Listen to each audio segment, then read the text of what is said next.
ايوه مرجان بيه. سعادتك فين؟ اصل في لجنه طبت على الشركه بتراجع على اوراقنا ودفاترنا. فين اذون الاستيراد المال بتاعت مصنع الحديد؟ حضرتك سعادتك ثانيه واحده، كل حاجه موجوده حضرتك، كل حاجه موجوده. لا اسمه الجداوي حضرتك. لا شكله ماسك جديد وشهاده غرباله علينا جامد. لا ده بالذات ملوش ديه حضرتك، بس دخلته كده مش حلوه.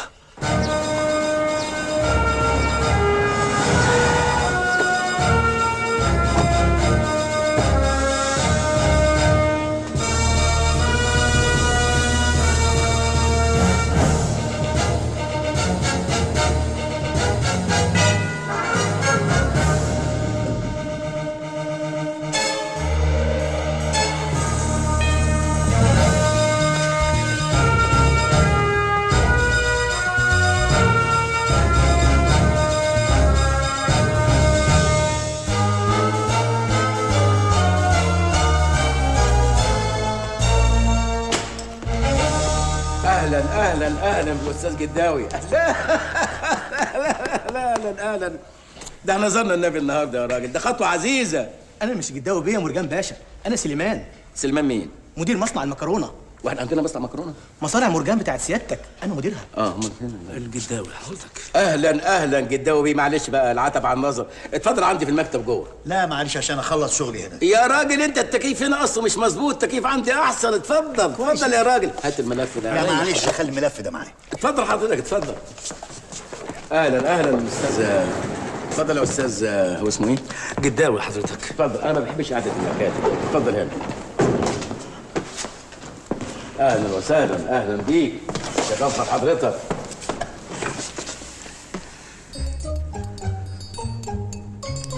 تشرب شاي بالياسمين؟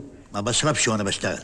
عندنا عصير طبيعي بتاع بره من انتاج مصانعنا، ايه رايك؟ انا ما بشربش وانا بشتغل. طب شويه جمبري مشويين كده حلوين من الكبير ده. مرجان بيه انا وانا بشتغل لا بشرب ولا باكل.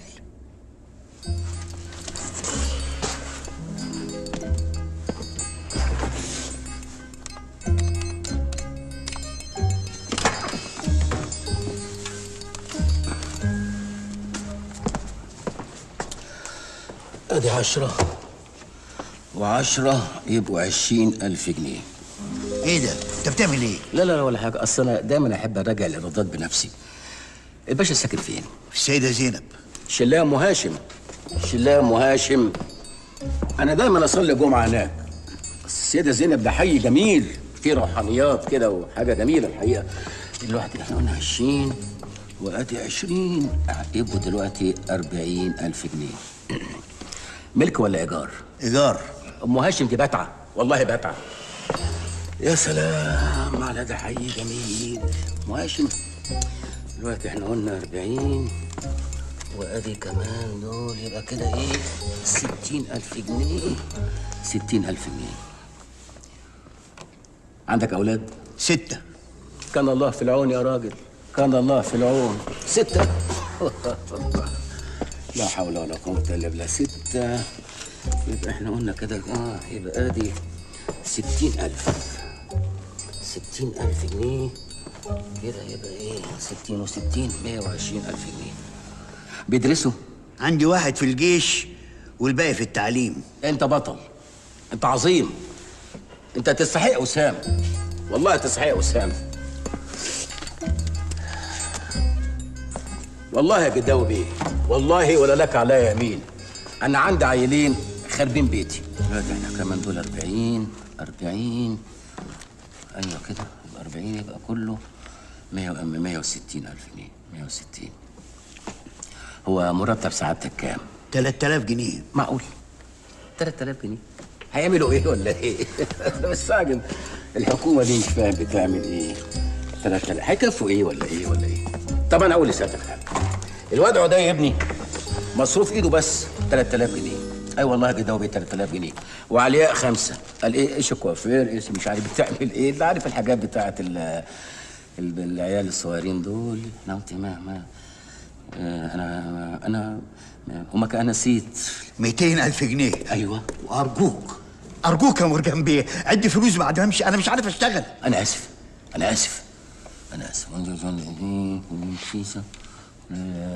هما ولادك بياخدوا دروس خصوصيه؟ نحلين وبري.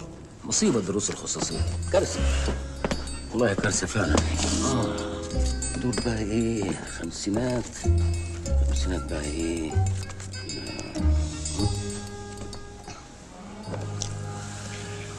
انت لازم تحط لكل عيل وديعه في البنك، الزمن مش مضمون. ما انا حطيت لكل واحد فيهم 250 جنيه في البوسطه. 250 جنيه يا راجل، دول يدعوا عليك. اشتري كل واحد شقه عشان يتجوز فيها. ما انا اشتريت لهم مدفن. مدفن؟ سعيكم مشهور. هوبا هيقعوا. تشرب شاي بالياسمين؟ دي من اعظم وانظف الشركات اللي رجعتها. بسم الله ما شاء الله والله اكبر. دي ناس شرفاء، ناس محترمين، شركه اقتصاديه محترمه، اوراقها محترمه، مفيش غلطه واحده. يا ريت كل الشركات تحت هذه الشركه عشان اقتصادنا يبقى عالي في السماء. عربيه الاستاذ عدي الجديده وصلت يا باشا. جبتها له من مصانعنا برضو؟ لا، اصله كان عايز يركب عربيه 4x4 حضرتك. خليه يركب وينبسط. ربنا يخليك ليهم يا باشا. ما احنا بنشتغل عشان مين؟ عشان ام حسن. بس الواد عدي ده مرزق، وش السعد. كنت في العراق وام والدته هناك، رحت مسميه عدي. الرئيس صدام حسين طار بيه، كان يقعد على حجره ويشتكوا، يقول له هلا زباله هلا زباله. الرئيس صدام حسين يقول له هلا زباله هلا زباله. عملنا شويه فلوس هناك زي الفل يا حسن. ولا لسه علياء بنت حضرتك برضه خلفتها في العراق؟ لا، ده انا كنت في الاردن، امها الله يرحمها جت ولدتها هناك، سميتها علياء. الملكه علياء طارت بيها. اي والله يا حسن، كنت تقعد تشتكي برضه، انت بطاطا انت بطاطا. عملنا برضه شويه شغل زي الفل هناك. وازاي مرجان ابنك؟ من ساعه سعادتك ما هشكته كله بطاطا كله بطاطا. والمسائل ماشيه معنا ايه فله. وقريب قوي هنخويه ان شاء الله. ولد ولا بنت؟ مرجانه بعون الله.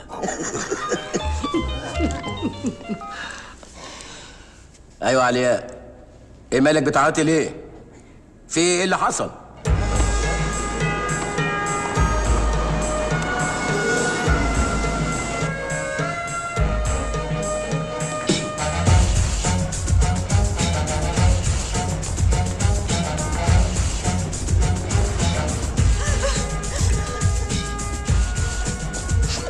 اسمه ايه قولي لي؟ بابا انت لازم تجيب لي حقي. اجيب لك حقك ده ايه؟ ده انا هقفل الجامعه دي خالص. فين رئيس الجامعه دي؟ ايه ده بس يا انكل، عميد الكليه موجود وبيتكلم معايا. واخوكي فين؟ بكلمه على الموبايل مش بيرد.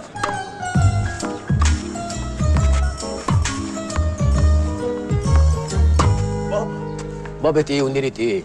اختك منهاره موته نفسها من العياط وانت جاي تلعب مع البنات؟ بابا دي مش بنات، دي دكتورة جيهان مراد. مين؟ دكتورة جيهان مراد.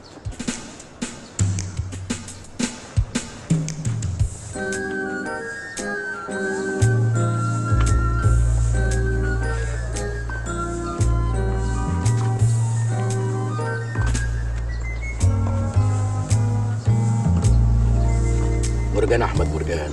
بابا يا دكتورة. فرصه سعيده جدا يا دكتوره. يا اهلا وسهلا. بابا ايه اللي جاب حضرتك هنا؟ عشان انا ابن حلال وام ده عيالي. بابا علياء مالها؟ علياء مين؟ علياء اختي. اه صحيح، واحد دكتور رزل هزقها قدام زمايلها وطردها من المحاضره.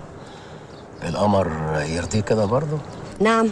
قصدي يعني يرضيك اللي بيحصل. يا اختك اسمها ايه؟ علياء. علياء بقى انا ادخلها جامعه محترمه وادفع لها فلوس قد كده عشان البنت تتعلم ولا تتعقد؟ واحد دكتور يقول لها انت فاشله ما تنفعيش في اي حاجه؟ ها؟ اسمه ايه الدكتور ده؟ فاكسل. ايه؟ فاكسل. مايكل يا دكتور. ايه مايكل؟ تاني الدكتور مايكل؟ طب علياء فين دلوقتي؟ علياء مين؟ علياء بنتك. هي واقفه هناك ومقطعه روحها من العياط. اطمن يا استاذ مرجان، انا مش هسكت، انا هغير هدومي وهاجي لحضرتك على طول. ليه ما كده حلو؟ قصدي يعني عشان نلحق البنت هناك يعني. انا من بكره هعتصم لهم في الكليه، الموقف ده لا يمكن يعدي على خير. فعلا لازم كلنا نعتصم. هي مش الدكتوره هتعتصم برضو؟ انا هعتصم معاكم. دكتوره ايه دي يا عدي؟ سيفيلايزيشن يا بابا. مين؟ سيفيلايزيشن. يعني ايه؟ يعني حضاره. حضاره. هي فعلا انا اول ما شفتها لقيت عندها خلفيه حضاريه ممتازه. الست بتتعرف على طول من خلفيتها الحضاريه حقيقه يعني. اتفضلوا معايا. ايوه علياء، ايوه حبيبتي. اهدي احنا جايين حالا اهو. احنا اسفين جدا قومنا حضرتك من على التنس، تعبناكي معانا وربنا قدرنا على رد جمايلك. جمايل ايه بس؟ احنا اي خدمه في اي حاجه يعني. علياء بنتي من النوع النفساوي شويه، اي نسمه هوا تاثر فيها. رقيقه كده زي حضرتك كده بالظبط. تصوري ساعات تبقى نايمه تقوم مفزوعه من النوم وتقعد تعيط ويجي لها رعشه، اروح حاضنها على طول واقعد املستها على شعرها تهدى وتبقى زي الغريبه. انا بديك صوره بس يعني. زي برضو حضرتك ممكن تكوني متضايقه ويجيلك رعشه، اروح حاضنك على طول واقعد املس على شعرك، هتلاقي نفسك زي الغريبه بالظبط. عدي بديك صوره يعني. مش بابا يلا يا ابني بكلم الدكتوره بتاعتك، هي اختك هتطير. Sorry, Dr. Michael. You don't have the right to speak to her that way, even if she has a different opinion from yours. She always disagrees with my opinion. She's a troublemaker. Calm down, please. We are not here to fight. We are here to teach هي students how to الخناقه دي live عشان ايه؟ عشان علياء يا بابا. امال ما سمعتش يعني هما بيقولوا عليها ولا هي اختك ليها اسم تاني بالانجليزي؟ It's none of your business. It is my business. No! انت بتقول نو ليه؟ انت مالك انت؟ انما الدكتوره جيهان بتاعتكوا دي كانت متجوزه مين؟ اتجوزت ايهاب وجدي. عارفه ده اللي كان متجوز لالا مراد في قلب دليل. معقولة يا بابا ما تعرفش ايهاب وجدي المايسترو الكبير بتاع الاوبرا؟ ليه؟ المايسترو مايسترو. ده الراجل اللي بيقعد يعمل كده الخشبه كده. ايوه. ده ليه مقطوعات معروفة جدا، ده عالمي زي رمزي ياسا كده. اللي زي دي لازم تتجوز فنان، ربنا يوفقها معاه. يوفق مين يا بابا؟ ايهاب وجدي مات من 10 سنين. خير ما فعل. عارف اتجوزت مين بعده؟ هي اتجوزت التاني بعديه. اتجوزت حاتم جمعة. هو كمان تقول لي ما تعرفش حاتم جمعة؟ ده عارفه بتاع الكوره. بابا حاتم جمعة ده اكبر شاعر في الوطن العربي. اللي زي دي فعلا لازم تتجوز شاعر. هي كمان نفسها شبه النشيد كده. كتبت فيه قصيدة شعر يا بابا، لو سمعتها جسمك هيقشعر. متجوزه شاعر عشان تكتب عنه شعر؟ لا ده رثيته بقصيدة بعد ما مات، حزينة عليه يعني. الله، هو مات راخر. الناس دي قلبها جامد قوي. حد يموت يسيب واحده زي دي؟ عارف يا بابا؟ دكتور جيهان النهارده كاتبه مقال في الاهرام مكسر الدنيا. الدكتوره جيهان دي ملهاش غير في الشعراء والفنانين، مش غاويه رجال اعمال. بتشاور عقلك ولا ايه يا مرجان؟ انت عارف طبعا انا بحبك وبغير عليك قد ايه، بس بصراحه الوحيده اللي اتمنيت ان انت تتجوزها وتيجي تقعد معانا هنا هي دكتور جيهان. طب انتوا مش محتاجين دروس خصوصيه الدكتوره جيهان تيجي تديها لكم في البيت هنا؟ بلاش يا بابا خالص الموضوع ده، دكتورة جيهان لما بتسمع الكلمة دي بتقلب الدنيا. خلاص بلاش انتوا، تدينا انا دروس خصوصيه.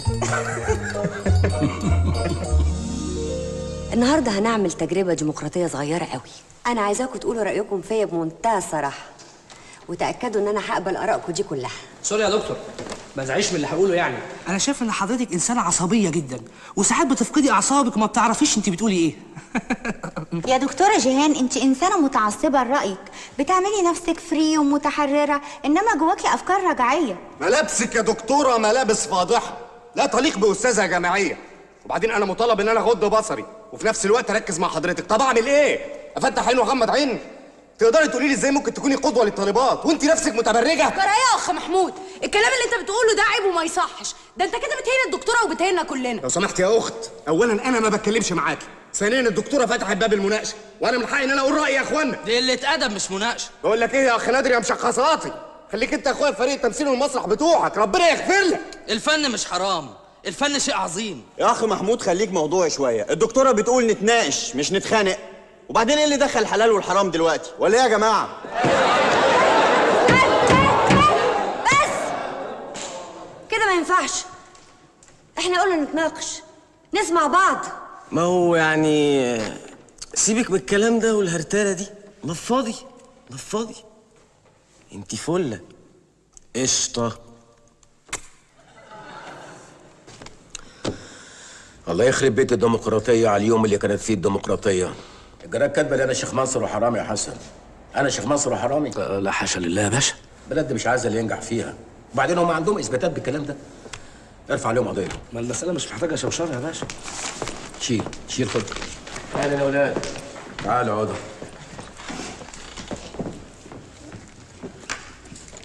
ايه مالكم؟ وشكم مقلوب كده ليه؟ هو الدكتور ايه قال لي ادب عليك تاني ولا ايه؟ لا يا بابا. في ايه؟ بابا الكلام اللي مكتوب هنا ده مظبوط؟ ايه ده؟ ده جورنال صوت الجامعه بيطلع عندنا في الكليه. مين اللي كتب الكلام الفارغ ده؟ دكتوره جيهان. ايه حكايه الدكتوره جيهان اللي انتوا قلبين دماغي بيها دي؟ وبعدين انا عايز اعرف بقى الدكتوره جيهان دي بتشتغل ايه بالظبط؟ بتشتغل مدرسه ولا بتلعب تنس ولا بتتجوز ولا صحفيه؟ اسمعوا يا اولاد، ابوك زي الفل، انا شخص سليم، انا احط صباعي في عين اتخن تخين ولا يهمني اي حاجه. يلا اسكنوا انتوا على البيت واتغدوا، انا لسه قاعد هنا شويه. يلا.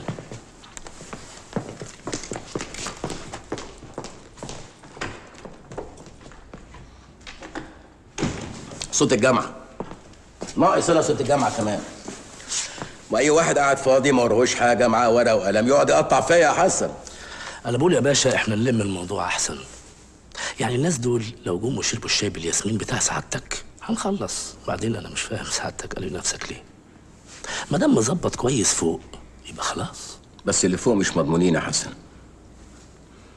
البلد ده عشان تعيش فيها لازم تظبط نفسك من فوق وتظبط نفسك من تحت، عشان لو اللي فوق سابوك اللي تحت يلقفوك، ولو اللي تحت سابوك اللي فوق يحموك. انا هرشح نفسي في مجلس الشعب من أجل الشباب، من أجل الأجيال الجديدة. برشح نفسي إني أكون صوتكم، صوت الشباب اللي أخرسوه وكمموه. من حق كل شاب يعرف هيعمل إيه بكرة. من حق كل شاب يبقى عنده طموح مهما كان طموحه كبير. من حقك تحلم إنك تبقى وزير، رئيس وزراء، رئيس جمهورية. مش بس تحلم، لا ده أنت تشتغل وتخطط على كده كمان.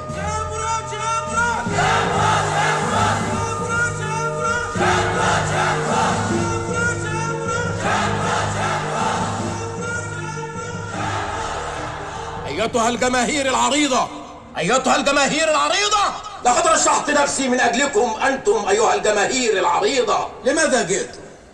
إنني أرى جحافل أمامي. لماذا جاءت هذه الجحافل؟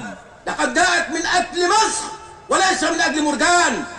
وإننا أعاهدكم من الآن أن لكل فرد سوف يكون له فيلا في الساحل الشمالي، فيلا من دورين، 4 أوض وصالة فوق وحمامين، وتحت في أوضة للدادة، وأمام الفيلا في حمام سباحة. من حقكم إن كل مواطن حمام سباحة قدام الفيلا، غير الجنينة اللي فيها الموز والبرتقال واليوستفندي. اليوستفندي مهم للشعب المصري. في جنينة ورا عايزين تزرعوا فيها كنتالوب، وماله؟ من حقكم إنكم تاكلوا كنتالوب أيها الجحافل العظيمة. أرجوكم لا داعي للهتافات، ودعونا نعمل في صمت من أجل مصر، من أجل مصر. يا حسن، فين الدايرة وفين الناس؟ العمال والموظفين بتوعنا ما جوش ليه؟ ده اصل انا واحد مقطوع من شجره. والله يا فندم بلغنا الكل، بس كلهم للاسف في السرادق الثاني. سرادق مين؟ في حد مات؟ لا سعادتك، ده سرادق الدكتوره جيهان مراد اللي نازله في الانتخابات قصاد سعادتك. جيهان مراد؟ بقى الناس بتوعنا راحوا لجيهان مراد ومحدش عبرنا انا؟ خصم شهر لكل واحد. هتفرج ان شاء الله يا باشا. طب كلم الواد عدي يا ابني، هو قايل لي انا هجيب صحابه بتوع الجامعه ويجوا. شوفوا ما جاش ليه؟ الاستاذ عدي مش هيجي يا فندم. مش هيجي ليه؟ ده مأكد عليها الصبح. اصل هو والانسه علياء في السرادق الثاني. فين؟ في السرادق الثاني سعادتك. بتاع جيهان مراد؟ ايوه. ولادي والعمال والموظفين بتوعي عند جيهان مراد؟ ايوه سعادتك. على فين؟ انا رايح عند جيهان مراد. ولا مرجان ولا ترتان انتخبوا الدكتوره جيهان. ولا مرجان ولا ترتان انتخبوا الدكتوره جيهان بابا. ولا مرجان ولا ترتان انتخبوا الدكتوره جيهان بابا.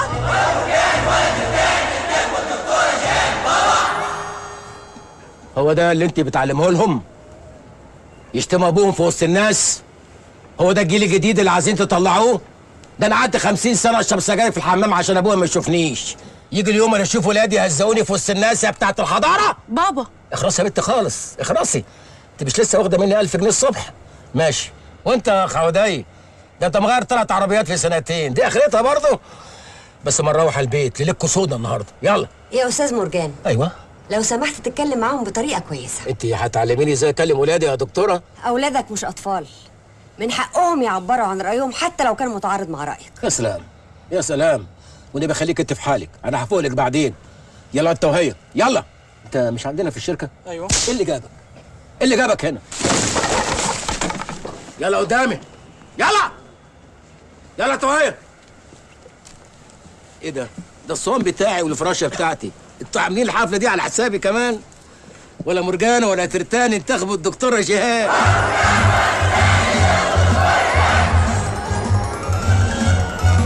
طمني يا دكتور، ان شاء الله ناجحه اكيد. لا انا التاخير بتاعهم ده موترني جدا. ده الاستاذ عدي ولا لسه عليها هنا؟ انا ما بكلمهمش، انا مقاطعهم من ساعه ما سابوني في انتخابات. ما تسلمش عليهم. انت بتبص لهم كده ليه؟ انت ناس انهم ولادي، ما تحترم نفسك. مش قوي كده.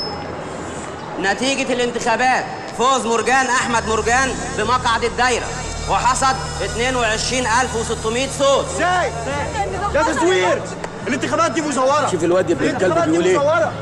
احنا جامدين قوي.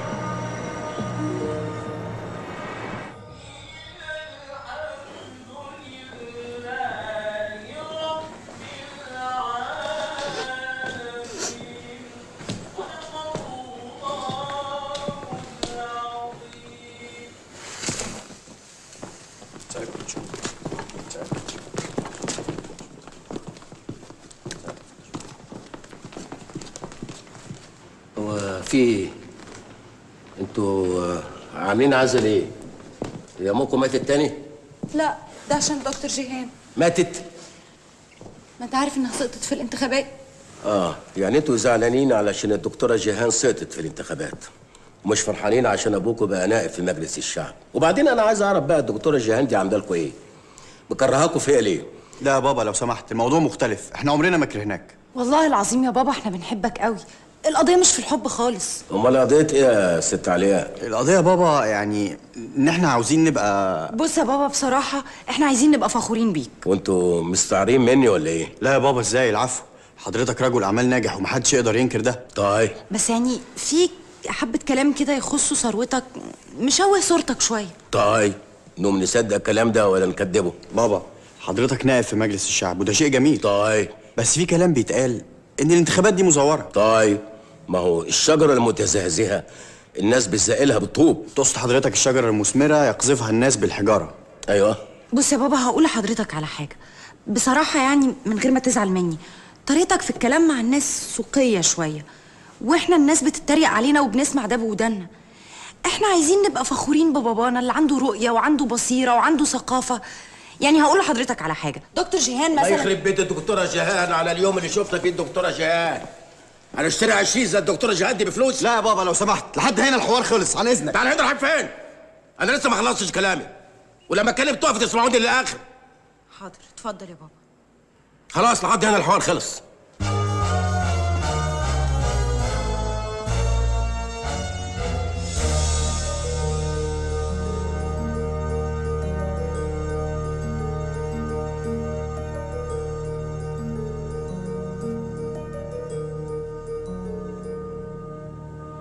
ايه واقف كده ليه؟ في ايه؟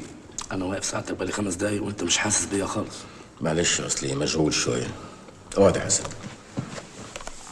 حسن انا حاجه تكسف، يعني انا اب زباله. العفو يا باشا. يعني انا لو كنت ابوك كنت هتبقى مبسوط؟ يا نهار ابيض، هو انا طول؟ ما يمكن عشان انت زباله يا حسن. حسن انا عايز اعمل حاجه ثقافيه تتنسب لي انا. اشر بس. انا عايز مثلا ابقى مثقف، عارف يعني ايه شاعر، اكتب قصص وروايات ومقالات في الجرايد والحاجات اللي قلبين دماغنا بيها دي.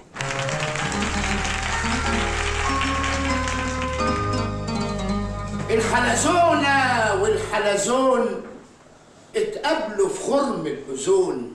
الحلزونة جوه متاهة، والحلزون لما استناها هربت وقعت جوه البير. السما بتمطر مسالير، الحلزون مكبوت وأسير. الحلزونة انتحرت فجأة، والحلزون خبطته عربية عدت في ميدان التحرير.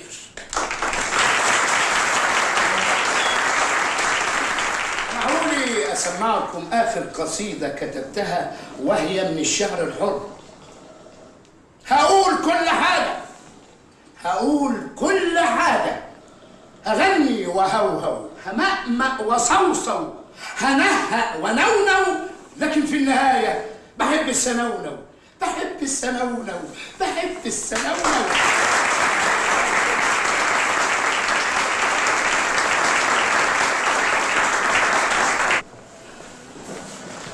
والسنونو وادي الحلزونه يبقوا كله على بعضه 35 قصيده، هندفع فيهم 500 جنيه. قلت ايه يا شاعر؟ لا عايزينك تكرمنا، انت كده بتربي زبون. أبيع نفسي لأول مشتر آتي، أبيع مقهورا حبيباتي وكلماتي. حلوة أوي أبيع نفسي دي، ناخدها واديله 50 جنيه. فليسقط الشعر ولتنهار ابياتي، الشعر شعري والمأساة مأساتي. حلوه قوي برضه فليسقط الشعر دي. خدهم الاثنين شروا 75 جنيه ورجع له الحلزون. احنا مش عندنا ثانوي؟ عندنا يا باشا. راضي يا عم؟ ان الرضا في القلب. معروف، مش هنقعد هنا بقى طول الليل. راجع بقى الحلزونه وحساب السحله بقى. الكتاب طلع من المطبعه يا باشا، طباعه زي الفل. هتلاقي كمان في الظهر نبذه مختصره كده عن تاريخك واعمالك. اعمل ايه؟ المصانع والشركات. احنا بقى نعمل الكتاب ده بروباجندا كبيره عشان ياخد الضجه بتاعته وبعدين ننزله السوق. لا، احنا نعمل الكتاب ده بروباجندا كبيره عشان ياخد الضجه بتاعته وما ننزلوش السوق. ليه حضرتك؟ حد هيشتري الكلام الفارغ ده يا حسن؟ وبعدين ولادي لو قروا الكلام ده هتبقى مصيبه. العيال دي بتفهم. الحلزونه جوه؟ موجوده سعادتك. طيب اشتري كل النسخه يا حسن. حاضر سعادتك. ايه في حاجه؟ هو في مشكله كده سعادتك. لجنه القيم بتاعت مجلس الشعب بعت انذار لسيادتك. ليه؟ عشان سعادتك من ساعه ما بقيت نائب في مجلس الشعب وانت ما بتحضرش ولا جلسه. الناس بتوع الدايره ما بيشوفوش سعادتك في الجلسات فبعتوا يشتكوا. والناس بتوع الدايره عرفوا ازاي انا ما بحضرش جلسات مجلس الشعب؟ حضرتك الجلسات دي بتتنقل في التلفزيون على الهوا، فريت يعني تحضر ولو جلسه. لا، ما انا ممكن احضر وما اطلعش برضه في التلفزيون. الاستاذ ممدوح نصر. مين؟ الاستاذ ممدوح نصر مخرج التلفزيون اللي بين جلسات مجلس الشعب قاعد في مكتبي بره. شرب شاب الياسمين وكيفه قوي يا باشا. سيد الرئيس، لقد بلغ الفساد مبلغا لا يمكن السكوت عنه. إن القطارات التي يذهب ضحاياها بالآلاف كل يوم لهو أكثر دليل على مدى الإهمال والتردي الذي وصلت إليه الأمة. هناك حالة من العبث فوضى. ايوه يا حسن، شايفني في التلفزيون؟ ده انت منور الدنيا كلها يا مرجان بيه. محدش طالع في المجلس غير سعادتك. بدله حلوه هايله، بس سعادتك لو تجيب الكرافته كده شويه. كده كويس يا حسن؟ قمر. هو سعادتك مش هتتكلم؟ لا هتكلم طبعا. العضو مرجان احمد مرجان. سيد الرئيس، حضرات الاعضاء الموقرين، انا بس عايز ارد على الاخ اللي بيتكلم على القطارات اللي بتتحرق وبتخبط في بعض. لا بقى، لازم كمان نتكلم على الحاجات الايجابيه. من 4 ايام في قطر طلع من الجيزه وصل العياط زي الفل، ما حصلش اي حاجه، والركاب كانوا سعداء، كلهم قعدوا يغنوا الحياه حلوه للي يركبها. الله، واحنا هنقعد بقى نمسك في القطارات اللي بتتحرق ونسيب القطر بتاع العياط؟ لا يا جماعه، لا. نيجي لرغيف العيش، اللي عمال يقول لك ده فيه مسامير، واللي يقول لك ده فيه ازاز، واللي يقول لك ده طعمه مش عارف ايه. طب انا النهارده بقى وانا جاي لمجلسكم الموقر عديت على فرن بلدي عادي خالص، جبت رغيف عيش. انا بس هوريكم عشان حضراتكم تتاكدوا بنفسيكم. رغيف عيش اهو بشلن ب5 قروش زي الفل. ده بسكويت يا جماعه مش عيش. اتفضل يا حاجه، دوقي دوقي يا حاجه، دوق يا معلم، دوق ما يهمكش. هو ايه المشكله في ايه؟ الواد اللي بيشتري العيش وموديه لامه بياكلوا قبل ما يروح بيتهم، امه تساله يقول لها مليان مسامير ومليان ازاز. يا جماعه هي دي المشكله. الاخوه الاعضاء الايام دي ماسكين لنا في الجرايد ان مياه الصرف الصحي دخلت على مياه الشرب. دي مناعه، بتدي مناعه للمواطن المصري. وانت مش ساعات بتدي مصر للبني ادم عشان لا يصاب بهذا المرض؟ ده بيدينا مناعه يا اخوانا. الشعب المصري عنده مناعه دلوقتي. امال هو بيقول لك اللي بيشرب من ماء النيل لازم يرجع تاني ليه؟ الخواجات بييجوا ياخدوا مناعه من عندنا. انتوا بتقولوا ايه؟ وبعدين مياه الصرف الصحي جايه منين؟ مش جايه من الشعب المصري ورايحه للشعب المصري. نيجي بقى للاخوه اللي بيتكلموا على التجاوزات اللي بتحصل في اقسام البوليس. انا هقول لكم على حاجه حصلت معايا انا شخصيا. احد العمال اللي عندي قفشوه في لجنه ودوه القسم. بعد 2 3 قلت اروح اخرج الولد. رحت له القسم لقيتهم شايلينه من على الارض شيل وعاملين له تورته وبيحتفلوا بعيد ميلاده، وكل القسم عمال يغني هابي بيرثدي تو يو. انتوا بتقولوا ايه يا جماعه؟ لا كلام فاضي. نيجي بقى للاعلام. الناس بتهاجم التلفزيون دلوقتي. يا اخوانا في طفرة كبيرة حصلت في الإعلام المصري وفي التلفزيون.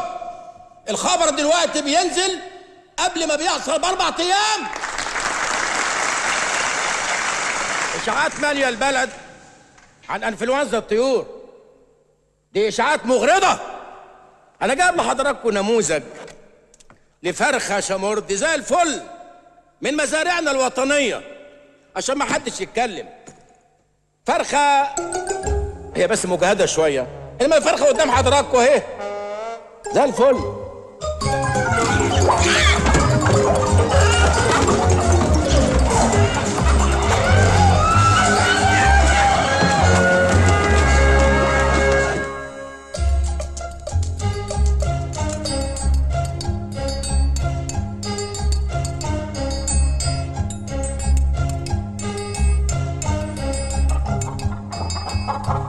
لكم في عونك يا معالي الوزير والله. هو كل قطر هيولع يقعدوا يعملوا لك دوشه. ما تخصخصوها وتريحوا نفسيكم. انا عندي مشروع هايل يريحكم البلاوي دي كلها. سكك حديد مرجان. انا هدفع للدوله مبلغ محترم واشتري السكه الحديد، وتسيبونا بقى احنا والقطارات نخبط في بعض. عظيم، احنا بندرس ده فعلا. شكرا يا مرجان بيه. شكرا يا فندم. مع السلامه. انا بشكرك يا مرجان بيه. على ايه يا فندم؟ يا خبر ابيض، والله يا ابن حلال. بالمناسبة دي أنا بهدي لسيادتك الكتاب ده. كتاب إيه؟ ده ديوان شعري من تأليفي اسمه أبيع نفسي. أبيع نفسي. العنوان حلو، عنوان صادم. هقراه وأقول لك رأيي. عن إذنك. مع السلامة يا فندم.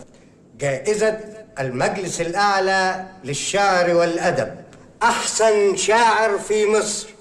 فاز بالجائزة الشاعر مرجان أحمد مرجان عن ديوانه أبيع نفسي.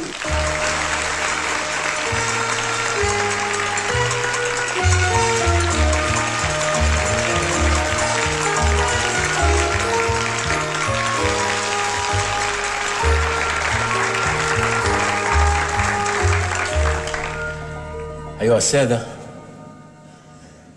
إن ديوان أبيع نفسي لهو تجربة حياتية مريرة، إنها عصارة الأمل وأي أمل.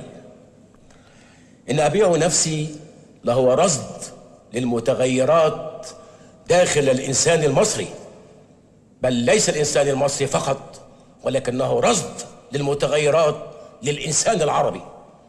وبهذه المناسبة أهدي هذه الجائزة للسيد الرئيس راعي الثقافة في مصر.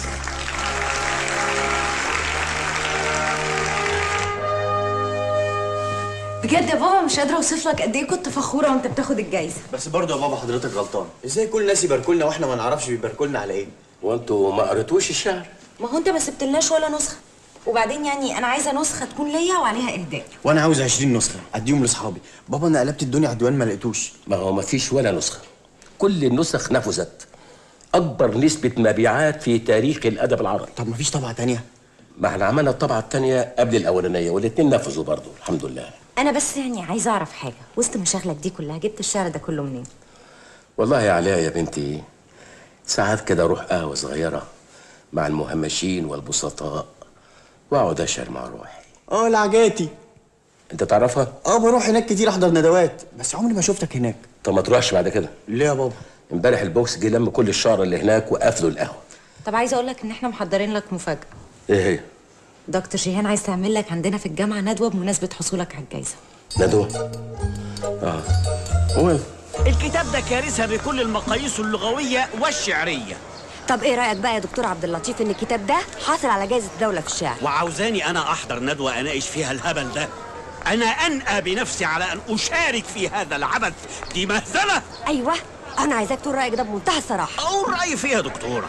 الهبل ده يتناقش في مستشفى المجانين مش في ندوه ادبيه. وبعدين مين مرجان ده؟ انا اول مره في حياتي اسمع عن واحد شاعر اسمه مرجان. اسمه مرجان احمد مرجان. يسعدنا ان نلتقي بالاستاذ مرجان احمد مرجان صاحب ديوان ابيع نفسي، والذي حصل على جائزه المجلس الاعلى للشعر والادب. ومعنا ايضا لمناقشه الديوان الدكتور عبد اللطيف سالم، استاذ الشعر العربي ورئيس قسم الادب المقارن وعضو مجمع اللغه العربيه والحاصل على جائزة الإبداع في النقد الأدبي من جامعة أكسفورد.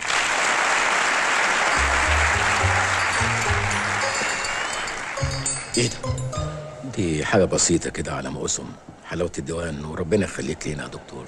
ايوه بس ما يصحش، دي ساعة الصبحية، ما حدش يقول للرزق لأ. دكتور عبد اللطيف، اتفضل حضرتك قول لنا ايه تقييمك للديوان؟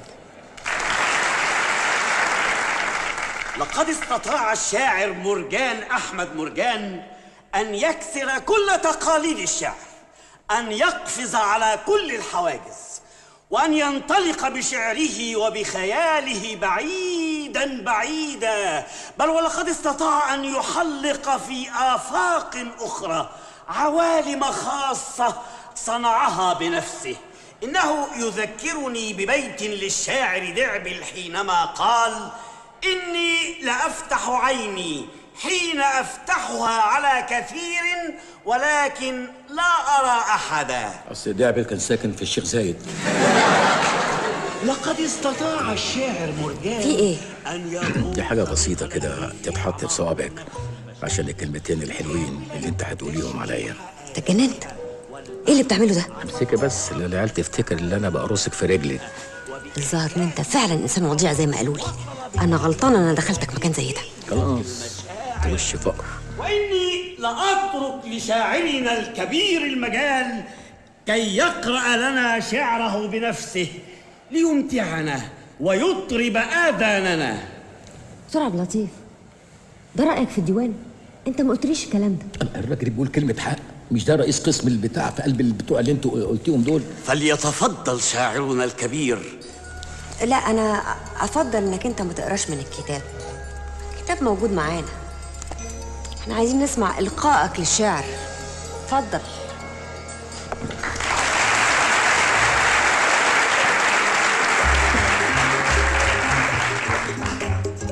انا هسمعكم الحلزونة عشان الحلزونة عزيزة عليا شوية.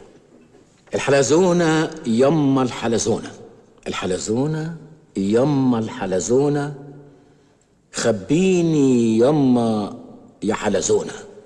الحلزونة انتحرت، كانت تعبانة تعبانة تعبانة، والحلزون خبطته عربية في ميدان التحرير. ميدان التحرير، ميدان التحرير. كان بيعدي الشارع، كان بيعدي الشارع وباصص يمين، كان السنونو واقف في نونو، سنونو بينونو هناك. أصل الميدان كان فيه زحمة كمان، وإنسان غلبان خارج من شغله تعبان. ما هو كله فوق بعضه، كله فوق بعضه. واديها يا إنسان، اديها في الكالتش كمان. تعرف الساعة اللي معاك دي بكام؟ بكام؟ بكام؟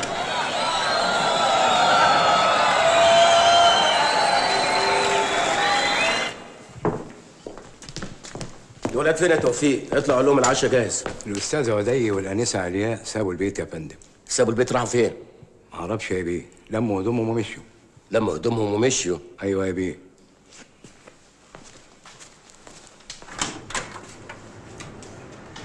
العيال عندك؟ اتفضل يا استاذ مرتضى. من هنا اتفضل. وبيعملوا ايه عندك؟ هما فين؟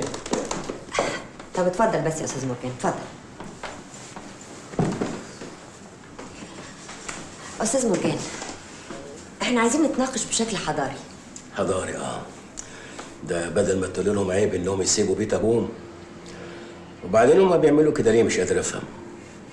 انا مش حارمهم من حاجه، ومعيشهم احسن عيشه. ولادك حسوا ان هم اتهانوا قدام زمايلهم. الحكايه مش حكايه فلوس وبس يا استاذ مرجان. امال حكايه ايه؟ الثقافه، الفكر، العلم، ده اللي هم مفتقدينه فيك. طيب انا كده بقى، واذا كان عاجبهم، هو انا اللي مخلفهم ولا هم اللي مخلفيني؟ يا استاذ مرجان، ولادك كبروا ونضجوا وفهموا حاجات كتير قوي، وانت زي ما انت واقف محلك سر. الفلسفه دي تقوليها عندك في الجامعه هناك، انا ما اتقاليش الكلام ده. انت بتكلميني وكاني راجل فاشل. فكر ايه وثقافه ايه؟ بص يا دكتوره، انا مشاريعي ماليه البلد وبتشغل ناس وفاتحه بيوت.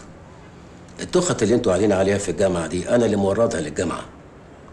كشاكيل اللي انتوا بتكتبوا فيها من مصانع ورق مرجان. الماء اللي بتشربوها ميه مرجان. الحديد اللي شال الجامعه حديد مرجان. الملابس الداخليه اللي انت لابساها من مصانع مرجان. لو سمحت يا استاذ مرجان تختار الفاظك كويس. زعلت قوي يعني عشان قلت لك الملابس الداخليه؟ طب يا ست ما تزعليش، الاندروير. وبعدين بقى انا مش جاي هنا عشان اتكلم في ملابسك الداخليه. هما فين؟ هما ايه اللي فين؟ ملابسك الداخليه. العيال فين؟ خير يا بابا. بيتهيألي كفايه قوي اللي حصل النهارده الصبح في الجامعه. انتوا ايه اللي جابكوا هنا؟ بابا حضرتك اللي كاتب الشعر اللي في الديوان ده؟ لا يا سيدي ما كتبتوش. اعملوا لي محكمه بقى. الشعر ده تأليف واحد مجنون، اول ما شاف الفلوس لعن الشعر على اليوم اللي كتب فيه الشعر. وليه تعمل كده يا بابا؟ ازاي تشتري مجهود حد تاني وتنسبه لنفسك؟ هو يعني طلع عدل؟ ده طلع زباله. وبعدين انا عملت كده عشان ايه؟ مش عشان اعجبكم؟ عشان تفتخروا بيا زي ما انتوا بتقولوا؟ انت عارف يا استاذ مرجان، انت ناقصك شيء مهم جدا. ايه بقى الشيء اللي ناقصني ده؟ انك تتعلم. نعم؟ تتعلم. ايوه يا بابا تتعلم. وتاخد شهاده. ما هو مش معقوله تبقى بيزنس مان معروف وعضو في مجلس الشعب وما كملتش تعليمك. شهاده ايه ونريت ايه؟ النهارده الشهادات بتاعتكم دي ما تساويش تعريفه. لولا شغلي كنت هتخرجوا من الجامعه تشحطوا. والحكومه خلاص لا بتشغل حد ولا بتعين حد. ولما الشهادات ملهاش اي لازمه كده كنت بتعلمنا ليه؟ عشان منظركم قدام الناس. طب ومنظر حضرتك قدام الناس؟ خلاص اروح اقدم في مدرسه والبس مرياله وارجع تلميذ من جديد لو ده يعجبكم. رغم انك بتقول ده بسخريه وكانها نكته، لكن لو عايز رايي هو ده الحل الوحيد اللي قدامك. انت ايه اللي حاصل دلوقتي؟ انا بتكلم مع اولادي، انت مالك انت؟ يلا انتوا هي على البيت. هتيجوا معايا ولا لا؟ لا. خلاص تتفلقوا كالكونيله. خليها بقى هي تصرف عليكم. كالكونيله عليكم وعلى اللي جابكم. في يا باشا بكالوريوس روسي، ده هيكلفنا حوالي 20,000 دولار. لو سعادتك بقى عايزه بالماجستير والدكتوراه فممكن كله على بعضه يكلفنا حوالي 100,000. في كمان في المجر وبلغاريا دبلومات تعادل الماجستير ودي باسعار اقل شويه. مفيش حاجه من هنا يا حسن. في، بس سعادتك شخصيه عامه ناس كتير هتدور وراك فملوش لازمه وجع الدماغ ده يعني. تاخد سعادتك ليسانس بولندي ده ممكن يقف علينا ب 10,000 دولار بس. اسمع يا حسن، انا ولادي دماغتهم جزمه قديمه زيي، كفايه حكايه الشعر دي. وبعدين بقى لو جبت لهم شهاده من بره هيقولوا لي جبتها ازاي وكنت فين ويقعدوا يسالوني فيها ويعملوا لي امتحان كمان. طب سعادتك شايف ايه؟ انا هاخد الشهاده من هنا ومن نفس الجامعه بتاعتهم. أنا سعيد جدا بهذه الزيارة. أمرني سيادتك، في حاجة بالنسبة للأولاد؟ هم اشتكوا من أي حاجة؟ لا لا لا، المشكله مش مشكله الاولاد، المشكله مشكلتي انا. بس قبل ما نتكلم في اي مشكله، ده شيك مني كده بمبلغ على ما اسهم لتجديد مباني الجامعه. ده شيء كتير، ده كلام زيادة والله. اخبار المعامل ايه؟ المعامل زي ما سيادتك عارف، المعامل بنحاول نجددها يعني. ده شيك مني لتطوير المعامل. المعامل؟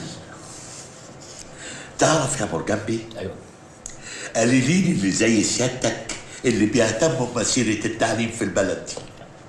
تعرف سيادتك أنا بحلم بإيه؟ أنا بحلم إن أنا أزرع حوالين حرم الجامعة أشجار وجناين عشان الأولاد يستنشقوا هوا نضيف. ده شيك بتاع الجناين. يا ما شاء الله، سيادتك عامل حساب الجناين. أنا لساني يعجز عن الكلام. أنا أشكرك جدا يا مرجان بيه. أنا نفسي أعمل لسيادتك أي حاجة تؤمر بيها يا مرجان بيه. أنا عايز أدخل الجامعة عندكم هنا وأكمل تعليمي.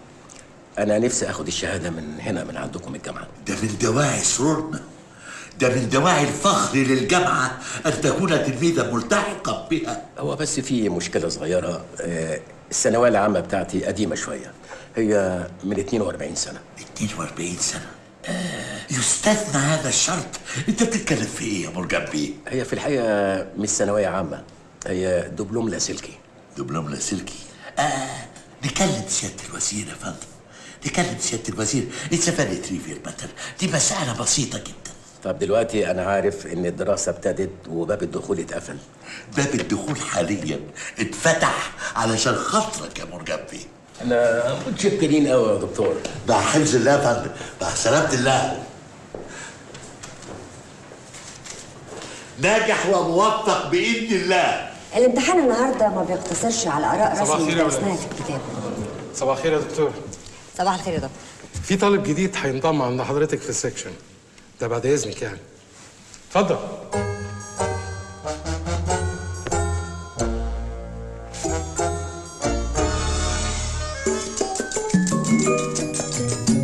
ده الاستاذ. عارفاه كويس قوي.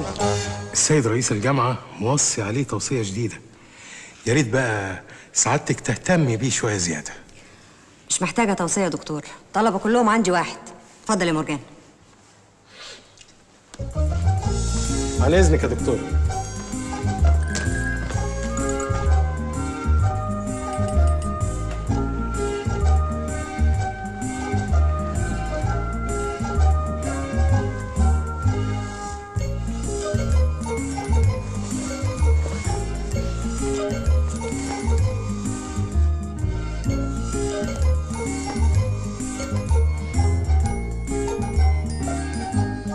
ماهي شريف، قول لي يا ماهي. مرجان احمد مرجان، قولي لي يا مرمور. لا ده احنا سنتنا حلوه كلنا ان شاء الله. بس يا انكل. انكل ايه بقى؟ الحاجات دي ما تنفعش هنا يا طنط ماي. الواد ده بيبص لي كده ليه؟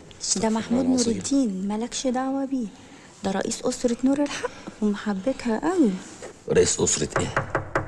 وبعدين؟ لا اصل اول يوم بقى وبنتعرف على الزملاء يعني. المحاضره مش مكان للتعارف يا مرجان، دي مش كافيتيريا. مصطفى وصل له ورقه الاسئله. امتحان ايه؟ واحنا لسه اصطبحنا؟ هو متدار للنار كده على طول؟ ايوه. اصل يعني لا مؤاخذه انا لسه مستجد وما سخنتش يعني. اكتب اللي تعرفه. اكتب اللي اعرفه. احنا مع بعض يا مهاميو، ها؟ نشغل بعض شويه وانا تحت امرك في اي خدمه يعني. التليفون ده لسه جاي لي نوفي، ده بكاميرا، ده هدايا مني ليكي. ميرسي قوي.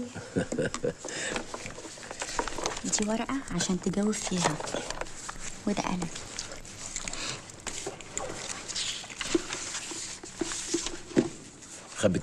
خبي كتاب دي بصلنا. ده امتحان اوبن بوك. اوبن بوك ازاي يعني؟ مسموح نبص في الكتب والمراجع. طب ما التعليم بقى سهل قوي اهو. يعني مسمح لكم كده انكم انتوا تنقلوا من الكتب عين عينك قدام المدرسين. وانا اقول العيال خابت ليه؟ اتفضل. ايه ده؟ مرجع عشان تنقل منه. انقل من كل ده؟ طب ما تنقلي لي انت بايدك الحلوه. ما ينفعش.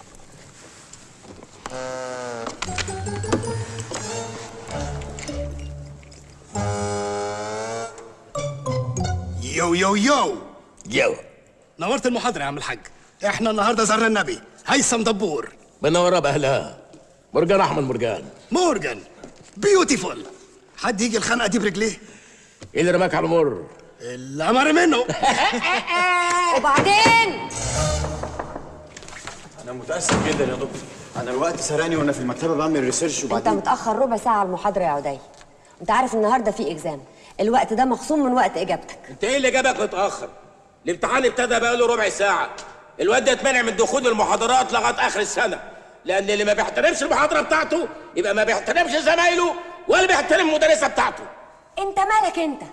بتتسحب من لسانك ليه؟ انا كنت بقول يا ابله يعني عشان ما تقولش، وانا مش قابله.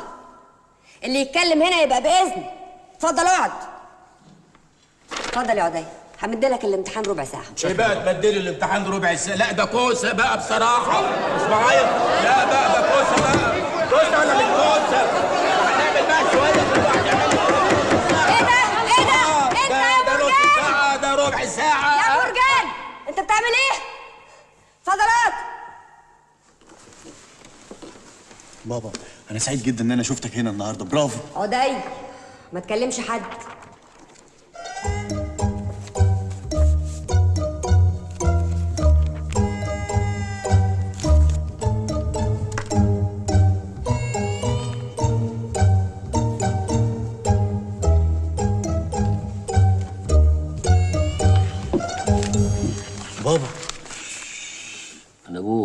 وانا حد غريب؟ جرين اشتغل انت بدي بقى. ها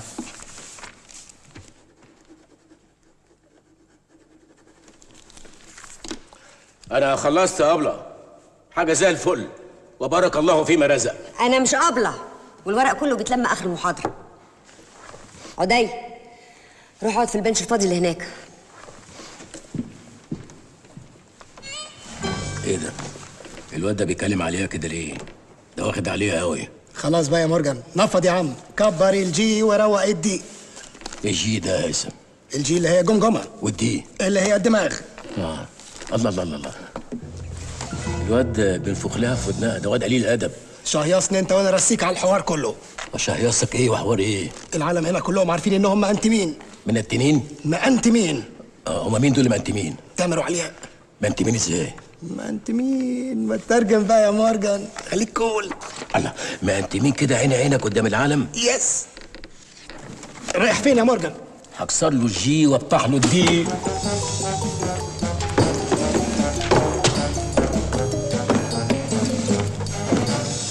يا ده عمال سألت مع البيت من الصبح ومحدش مالي عينك. انت فاكر نفسك ايه يالا؟ يا بابا حرام عليك، ما ينفعش كده. كنت انت خالص، مالكيش دعوه خالص. بابا مش فاهم. مش فاهم ايه؟ سايب اختك بتتقدم في الفصل وانت قاعد قافص جوافك. بي كول مان، بي كول. سيبه بغباوته بسلطاته بابا غنوجه. بابا غنوجه كمان. هو ده صراع الحضارات. عندك صراع الحضارات. أنكل حرام يا أنكل، توست ده جميل. جميل، مالكش دعوه انت مقدم مع نفسك، انت مالك؟ امشي من هنا، امشي خالص. انت يا مرجان، انت فاكر نفسك فين؟ ايه، عايزاني اشوف بنتي بتتقدم قدامي واقعد ساكت؟ عايزاني اكبر الجي واروق الدين؟ ما تتكلم يا اخ محمود، عجبك المسخره اللي بتحصل في الفصل دي؟ انهم يدعون لدين جديد يحث على الفجر والرذيله والفسق. حسبي الله ونعم الوكيل. لا اله الا الله. انها الفتنه يا اخ محمود، انها الفتنه. ما لو كل اب ساب بنته تتقدم قدامه هنبقى كلنا قرايل. من راى منكم منكرا فليغيره بيده. الله اكبر. مرجان اضرب بيد من حديد. فاضرب بيد من حديد. لا بقى، انت زودتها قوي. اطلع بره، اطلع بره، اطلع بره بقى. قادر؟ بيكول مان، بيكول. صباح الجوافه، روق يا برنجي. انا تطردني من المحاضره؟ انا هبطلها الشغلانه دي خالص، والواد تامر عليها النعمه بحسيت. تامر ايه يا راجل وكلام فاضي ايه؟ روق دماغك. هاي جوهي، انت امتي؟ هو مدلوق عليها ملوخيه ولا حاجه؟ مالها مزرعه اخضر كده ليه؟ بكره تدبل وتصفر. تصفر؟ تصدق يا هيثم ان انا حبيتك، انت ابن حلال يا دبور. وانت حبيبي. ايه السيجاره دي يا دبور؟ دي مش سيجاره. امال ايه ده يا دبور؟ دي خبور. تديني خبور يا دبور، كركونيلة بمزاجكوا اللي زي القشطه. لا لا لا لا يا مورجان، دي تبع عدي. عدي يا ابني؟ ما انت مين؟ ما انت مين برضه؟ ازاي؟ جايز لي خبور يا دبور. دن. بابا ايه؟ ده انت اللي بابا. حضرتك مأنتم واختك مأنتمه وانا داري بحاجه. بابا اهدى خليني اشرح لك بس. مين دي؟ دي نورهان. البنت دي شفتها قبل كده بترقص ورا عاصي الحلاني في كليب. لا دي نورهان صاحبتي الانتيم. انتوا كنتوا تقدموا ولا جيتوا تتعلموا؟ دي لا جامعه ولا تعليم ولا اي حاجه. ده كل واحد يزنق لي بنت على الترابيزه ولا في مدرج يقول لك مأنتم، بقت انتمه هي. مين ده يا اخوانا؟ انت بتقل ادبك ليه؟ فين امن الجامعه؟ ده قول له امن الراجل ده. امن ايه يا عم؟ ده احنا نقطعه هنا. تقطع مين يا كوكو؟ ده ابويا. ابوك يبقى يقعد باحترامه. انا محترم غصب عنك وعن اهلك.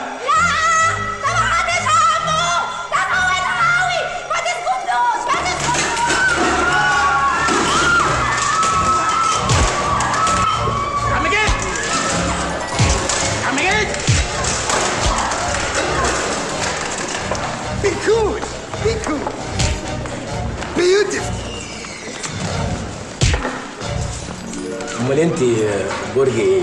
العذراء. هنكدب من اولها. مرجان احمد مرجان proceeds to the dean's office. استاذ مرجان، في شكوى مقدمه ضدك من الطالب تامر عبد الله. تامر شاكين انا؟ ده حتى يبقى حرام يعني. الشكوى اللي متقدمه فيك مش بصفتك ولي امر، انما بصفتك زميل تامر وعلياء. انت اهنت تامر واهنت علياء، والكلام والحاجات اللي عملتها دي ما يصحش تتعمل في الحرم الجامعي. يعني عايزاني اشوفه بيأنتم مع بنت واسكت؟ يا ممكن حضرتك جرحت مشاعري. والله ايوه، وممكن كمان يرفع عليك قضيه تعويض بسبب الاضرار النفسيه اللي سببتها له قدام زمايله. بس انا بقى اقنعته يجي يقعد معاك وتتكلموا. طب والاخ تامر المجروح عايز مني ايه بالظبط يعني؟ تعتذر له؟ اعتذر له وانا شايفه بينتم مع بنتي قدام عيني؟ ده حاجه عجيبه والله، مش فاهم انا. مشاعر تامر تجاه علياء مشاعر زميل بيقدرها وبيحترمها وبيحبها. ولما هو بيحبها ما تقدمش ليه؟ ما دخلش ليه من الباب؟ يور امبوسيبل. مين؟ هو مش بيحبها الحب ده. امال بيحبها حب ايه؟ يا انكل علياء دي انتمتي. اعترف الواد اهو، ما انتم مع علياء. يا ابني ترضى ان انا انتم مع عمك؟ لو كانت مامي مش مأنتمة أنا عن نفسي ما عنديش مانع، بس يا أنكل في النهاية ده قرارها هي. التربية والأخلاق أهم مليون مرة من التفوق العلمي. مظبوط حضرتك. بس هم ما أجرموش يعني. لا يعيب الطالب أو الطالبة إنهم في قليل من الأحيان يأنتموا مع بعض. برضو؟ ماشي، حقكوا عليا، أنا غلطان. دماغك يا ابن أبوسة. دي مش جامعة، ده كباريه. يرضيك اللي بيحصل ده يا اخ محمود؟ لازم تعرف يا اخ مرجان ان الساكت عن الحق شيطان اخرس، وانت لن تسكت عن هذا الفجور، ونحن جميعا وراءك لنطهر الجامعه من الفساد والرذيله. العيال مصاحبين يا اخ محمود. مصاحبين يعني ايه يا اخ مرجان؟ ما انت مين؟ اعوذ بالله من غضب الله. يا اخ مرجان انا بدعوك للانضمام الى اسره نور الحق لنكون معا جبهه ضد الانحلال والتسيب. انا معاكم. الخمور. اخرس يا فاجر يا منحل يا سافل يا عدو الله. مرجان احب اقدم لكم الاخ مرجان احمد مرجان، عضو جديد معانا في اسره نور الحق. السلام عليكم. وعليكم السلام ورحمه الله وبركاته. دي الاخت باكينام، زميله معانا في الكليه وعضوه هنا في الاسره. وعرفت ازاي انها الاخت باكينام؟ الاخت باكينام بتدي دروس دينيه لهدايه الطالبات في الجامعه. اللهم ارضى عليكي، اللهم ارضى عليك يا اختي باكينام. انما اخ محمود ايه النشاطات اللي بتعملها اسره نور الحق بالظبط يعني؟ لا الانشطه كتير والحمد لله. يعني احنا مثلا بننظم رحلات ترفيهيه للطلبه. حلو قوي. لزياره اضرحه اولياء الله الصالحين. الله اكبر. وبنقيم مسابقات بين الطلبه. جميل. في حفظ القران الكريم والحديث الشريف. لا حول ولا قوه الا بالله. واخيرا يا اخ مرجان اصدرنا جريده نور الحق بالجهود الذاتيه. طب والاخلاق يا اخ محمود؟ الاخلاق واديك شايف منظر البنات في الجامعه عامل ازاي؟ البلوزات في الطالع والبنطلونات في النازل. لا حل سوى الزواج يا اخ مرجان، فالزواج يصون الفتى والفتاه من الوقوع في المعصيه. الله، يتجوزوا ازاي وهم لسه بيتعلموا واهاليهم بتصرف عليهم؟ يا اخ مرجان ان زواج المسلم والمسلمه ليس في حاجه الى حفلات صاخبه. يعني يتجوزوا في السر؟ ان الزواج في السر اهون بكثير من الفضيحه في العلن. عرف يعني. حلال حلال حلال. يعني انتوا برضو مأنتمين، ودي تفرق ايه؟ السلام عليكم. ولادي فين؟ فين ولادي يا دكتوره؟ ايه ده؟ انت ازاي تقتحم البيت بالشكل ده؟ اقتحم ده انا اكسر البيت ده فوق دماغي. يلا انت على البيت، على اخر الزمن مش هعرف اربيك، ويلا على البيت. من فضلك ما تزعقش هنا، ده بيت محترم. محترم؟ هو انا اعرف الم ولادي بعد كده؟ انا خلاص سبت شغلي كله وعدتكم في الجامعه، اما تشوف اخرتها ايه. يلا انت على البيت، يلا.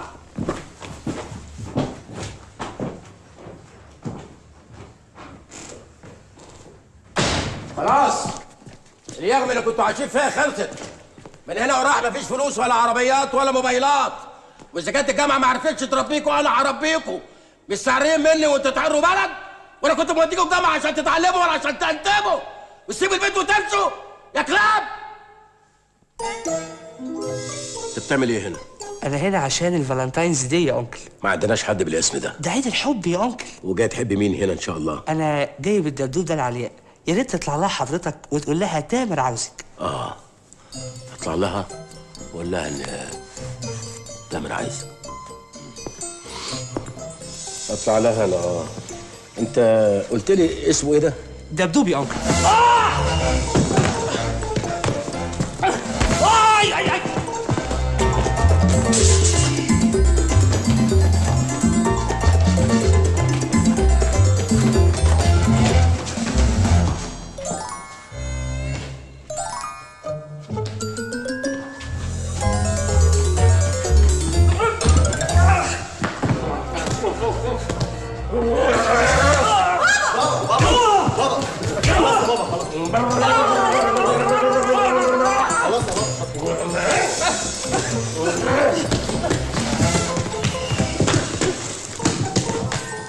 لو شفتك بتتكلم عليها تاني هقطعك. الو يا مورجان، ما تيجي تثروت الجي وتليط الدي، في ماسورة نسوان ضربت في المكان. طب انا شويه كده وجاي لكم. بابا. نعم. كنا عايزين نتكلم مع حضرتك شويه. انا مش فاضي، انا خارج. خارج راح فين يا بابا دلوقتي؟ راح اذاكر مع واحد صاحبي.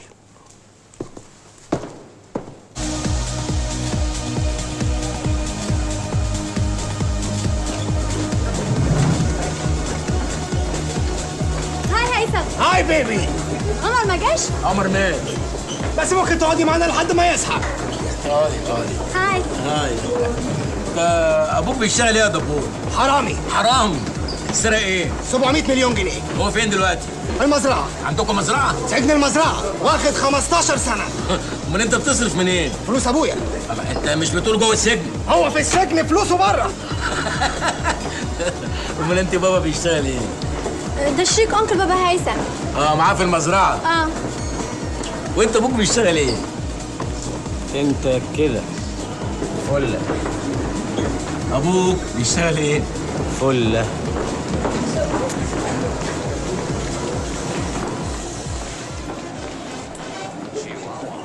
صباح الفجولة. اخبط دي.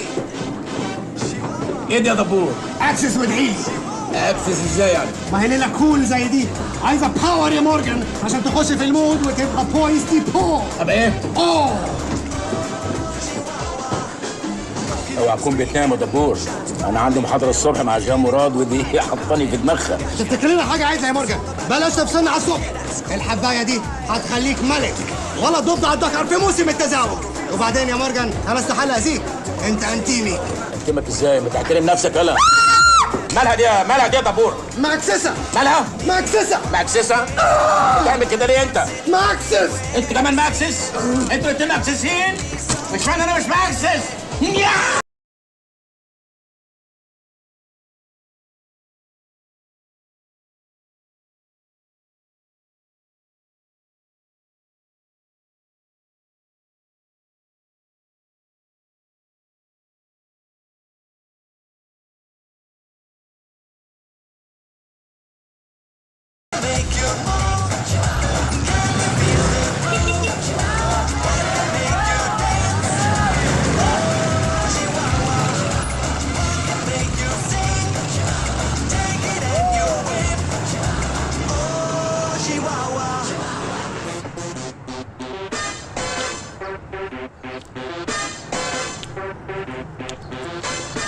بابا كنت فين من امبارح؟ قلقتني عليك. وبعدين ايه الموكب ده كله؟ طب بابا عندنا محاضرة، ممكن مفتاح عربية؟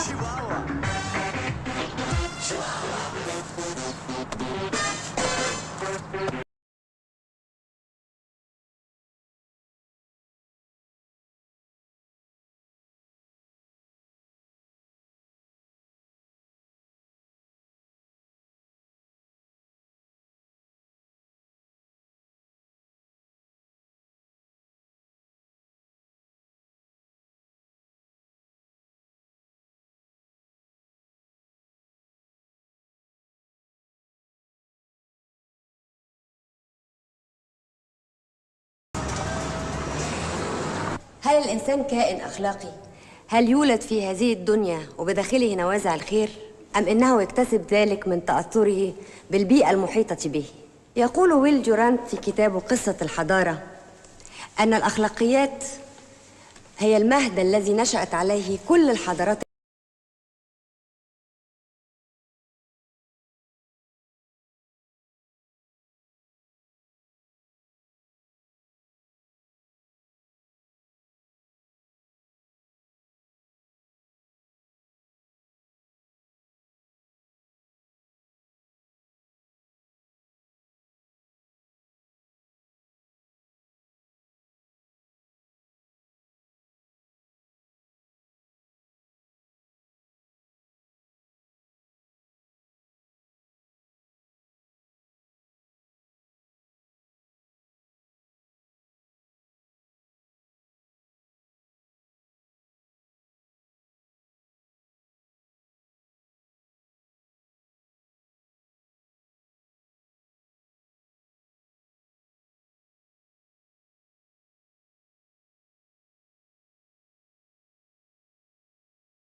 ده؟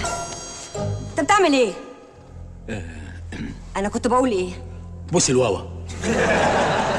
اتفضل اطلع بره بره. بس كنت هايل. بره. اجرام. مساء الخير. ده حسن. قلقتني يا استاذنا، الساعة 5 الصبح. خير ساعتك ايه؟ مش عارف اذاكر يا حسن. عندي امتحان يوم الاحد شفوي. مش فاهم ولا كلمة من اللي قدامي، كله بالانجليزي. وخايف اسقط يبقى شكلي وحش قدام العيال. ان شاء الله ربنا ينور طريقك يا باشا. هو ساعتك عندك امتحان ايه؟ مش عارف. حتى اسم المادة مش عارف اقراه. هو اسم المادة كده كلمة مقلبظة وفيها حروف كتير، واللي هي تخلص من تيفيتيشنز دي. والعيال ولادي ولاد الكلب نازلين ضحي بره طول الليل بيضحوا. هتمتحن وهتجاوب وهتطلع الاول كمان.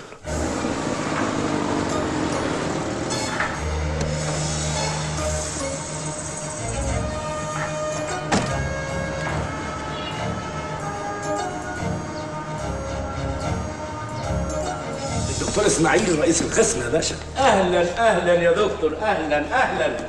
دي فرصة سعيدة، أهلا بيك يا فندم. نايس تو ميت يو مورجان بيه. ضروري طبعا، أهلا وسهلا. أنا ما بحبش قعدة المكاتب أصلي، تعال نقعد هنا على جنب عشان نعرف نتكلم مع بعض. اتفضل حضرتك هنا، اتفضل. أهلا بيك يا دكتور، أهلا وسهلا. أهلا أهلا بأستاذنا الكبير، أهلا وسهلا.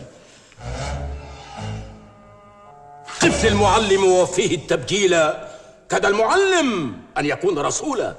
تسمح لي بإيدك؟ تسمح لي أقبل يداك؟ أنا دائما أحب أن أقبل أيدي العلماء، لأن العلماء هم الأساس بتوع كل حاجة. حضرتك بتاخد كام في الشهر؟ 20 سنة في التعليم الجامعي ويا دوبك $800. $800 بعد 20 سنة في التعليم الجامعي. الله عندك أولاد؟ 4. و$800 تشرب شاي بالياسمين؟ أشرب.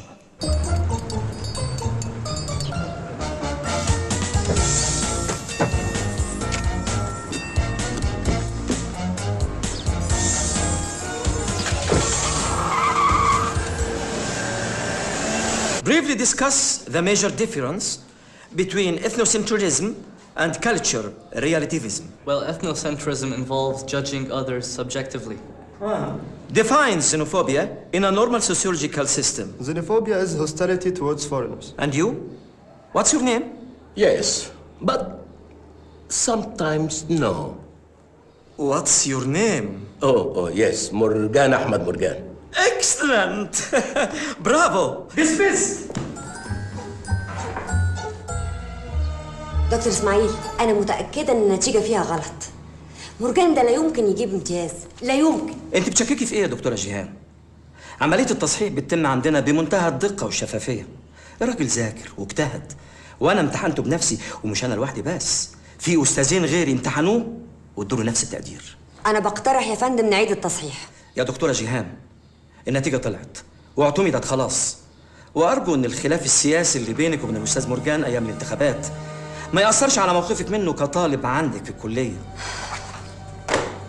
جاتكوا نيله في خيبتكم، مش مكسوفين من نفسيكم؟ الهانم جايبه لي مقبول بالعافيه وحضرتك ساقط في ماده، وابوك اللي كنت مستعارين منه طلع بامتياز، طلع الاول على الدفعه كلها. فعلا يا بابا انا ما كنتش مركز الفتره اللي فاتت دي، عشان كده ما عرفتش اجاوب. واشمعنى انا؟ ما لما الخوم في 60 حاجه، خايبين وساقطين قولوا لي، اجيب لكم مدرس خصوصي اشرح لكم انا. طب والله يا بابا دي فكره هايله، احنا فعلا محتاجين ان انت تشرح لنا. اشرح لكم ده ايه؟ وانا فاضلكم؟ كل واحد يعتمد على نفسه، وبعدين انا لازم انام بدري عشان بكره عندي ماتش في الجامعه. ماتش؟ ايوه ماتش. تنسين الرياضه بتدي 10% اعمال سنه، وانا ما اسيبش فتفوته تعدي مني ولا درجه واحده قد كده. ابقوا تعالوا اتفرجوا. انا عمري ما شفت ابوك بيلعب كوره. اديكي شفت، ابوكي ما بيغلبش. ظبطت الحكم يا حسن؟ ظبطته يا باشا. ظبطت الاثنين لا مان؟ ظبطتهم يا باشا. الواد الجون بتاع الفرقه الثانيه قلت له هوديه الاهلي؟ قلت له يا باشا. على بركه الله. سيداتي انساتي سادتي، السلام عليكم ورحمه الله وبركاته. مدحت شلبي يحييكم من استاد جامعه المستقبل، حيث تقام اليوم المباراه النهائيه التي تجمع بين جامعه المستقبل وجامعه العهد. هناك نجم جديد رائع قادم، مرجان أحمد مرجان الملقب بمورجان أو يقال ميمو الكرة المصرية الجديد. هنشوف نزل الفريقين بالفعل إلى بسم الله الرحمن الرحيم. اللهم انصرنا آمين. اللهم قوي من عزيمتنا آمين. اللهم هب لنا من لدنك كورنر وبلنتي وهجمة مرتدة آمين. اللهم ابعد عنا الإصابات آمين. الشد العضلي وبلع اللسان وتمزق الأربطة آمين. اللهم دمر الفريق الأسود ذو القلب الأسود تدميرا آمين. اللهم يا ابني الماتش ابتدى بقاله ربع ساعة والفرقة التانية بتلعب لوحديها. يلا بدأت المباراة من محمد لخالد على يمينه، هوبا الله الله الله في الدقيقة الأولى بتعمل إيه يا جون؟ 1-0. هدف جميل جدا جدا جدا. يتقدم فريق جامعة العهد على المستقبل. فينك يا مورجان؟ مصطفى بطن رجله، استلام من هاشم، ماشي وش رجله الخارجي الحلوة، وادي علي هيجيب جون، هوبا ضعيفة ضعيفة. ايه ده؟ ايه يا جون ده؟ فاتح على البحر ليه يا ابني؟ فين طريقك فين؟ بيروحوا له منين يا نهار أبيض؟ 2-0. كابتن العهد ماشي معدي، اخد واحد والتاني دخل على المنطقه يجيب جون، هوبا ضعيفه. امسك يا هريدي، اخيرا هريدي، هوبا يا هريدي، روعه يا ابني، روعه روعه روعه. رايح فين؟ رايح فين؟ دخل الجون. يا نهار ابيض يا نهار ابيض، بيدخن هريدي، عليه العوض ومنه العوض. خلصت الماتش يا ابني، 3-0 لصالح العهد. ماشي يا امير من ناحيه اليمين، احتكاك مورجان بالقلم، يا نهار ابيض، ضربني وبكى، سبقني واشتكى. كارت ايه؟ كارت احمر، امير بره، يا نهار ابيض. ضربه جزاء صحيحه لمورجان، تركيز عالي قوي، داخل مورجان، هوبا الله الله الله الله الله جوه الجول. الله عليك يا حبيب والديك، روعه يا ابني روعه، ارقص غني، الله اكبر الله اكبر. 3-1. ضربة ركنية، العرضية العالية بإيده مورجان، يا نهار أبيض، هدف مارادوني لمورجان أحمد مورجان، براسه ماشي، برجله ماشي، بإيده ماشي، سجدة للمولى سبحانه وتعالى. 3-2. الشوط الثاني، جامعة العهد يا ترى هيكون لها رأي تاني وهتتقدم على جامعة المستقبل، ولا مورجان الملقب بميمو هيكون له رأي تاني؟ تعالوا نتابع ونشوف مع بعض. ضربة مرمى حلوة قوي المحمود على وش رجله، طويلة وعالية جميلة جدا جدا جدا، على صدره ميمو جون، مفيش راية مفيش صفارة، ترقيصة هي دي، هوبا في العارضة يا راجل. ينفع كده يا حسن؟ ما انا يا باشا ما اقدرش ارش العارضة. محمود ماشي من ناحية اليمين، هيقلب العرضية، يا جسمك يا مورجان، يا يمينك يا تامر، هوبا الله الله الله. 3-3. بوكس يمين، ايه ده؟ بوكس شمال، يا نهار ابيض، وقع تامر على الارض، هي دي التحية في بطنه، يا نهار ابيض يا مورجان، ايه اللي بيحصل ده؟ ما لحقتش تتهنى، ما لحقتش تتهنى يا حبيبي. اللهم اغفر له وارحمه امين. اللهم اجعل مثواه الجنة امين. عندنا دقيقتين وقت بدل ضايع، ماشي من ناحيه شمال هيثم دبور، 3-3. هيلعب عرضيه، هي دي، هوبا الله الله يا مورجان، بكعبك يا مورجان، يا حركاتك يا مورجان، خلصت الماتش يا ابني، خلصت الماتش يا مورجان. 4-3. جيت الدنيا ازاي؟ انت اكيد من عالم تاني، روعه يا مورجان روعه. مورجان احمد مورجان العظيم الفنان، نجم الدنيا فنان.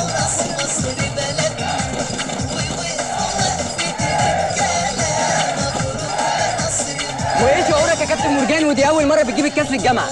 بسم الله الرحمن الرحيم، الحمد لله احنا ربنا وفقنا، وده نتيجه لمجهود متواصل حقيقه، واحنا عملنا اللي علينا، واحنا بنقول هارد ورك للفرقه الثانيه، والحقيقه احنا بنشكر الجماهير دي اللي فضلت معانا لغايه الاخر، واحنا بنشكر كمان هيئه الحكام، يعني الساده الحكام للقرارات الحاسمه الحقيقه اللي خدوها، وانا احب اهدي هذا الفوز للسيد الرئيس راعي الرياضه في مصر. مورجان مورجان يا جماعه، دي اول مره الجامعه بتاعتنا تاخد بطوله، دي احنا كنا مضروبين بالجزمه في كل النشاطات. انا النهارده مش عامل دماغ، انما حاسس اني عامل دماغ رباني.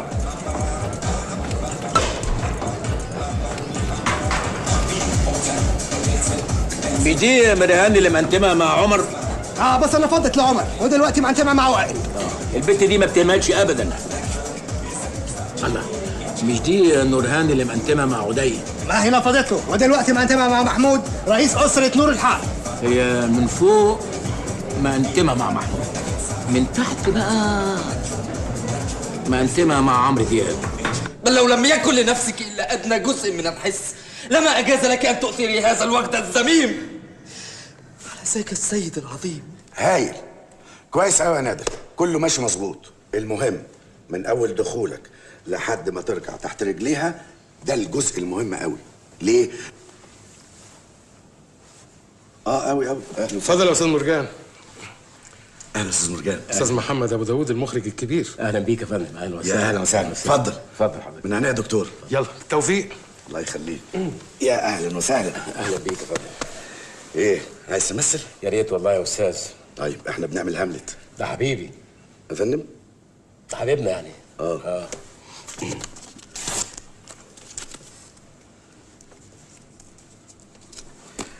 انت هتقول الجمله دي: لقد وقعنا في الفخ. لقد وقعنا في الفخ. لا قولها تاني بقى من فضلك. لقد وقعنا في الفخ. استاذ مرجان، ايوه شوف، عشان تمثل لازم الاول تستحضر مكنون الشخصيه. هو الشخصيه مجنون؟ لا، مكنون الشخصيه يعني ايه؟ يعني انت دلوقتي اي شخصيه بيبقى لها ابعاد. ايوه. علشان اعمل الابعاد دي عشان اوصل للباعث فالاحساس يطلع مظبوط، فده مكنون شخصيه. كل ده في الجمله دي؟ بس انت تقولها كويس. طيب جاهز؟ جاهز. طيب اتفضل حضرتك على المسرح. هتقف في الكالوس هنا. فين؟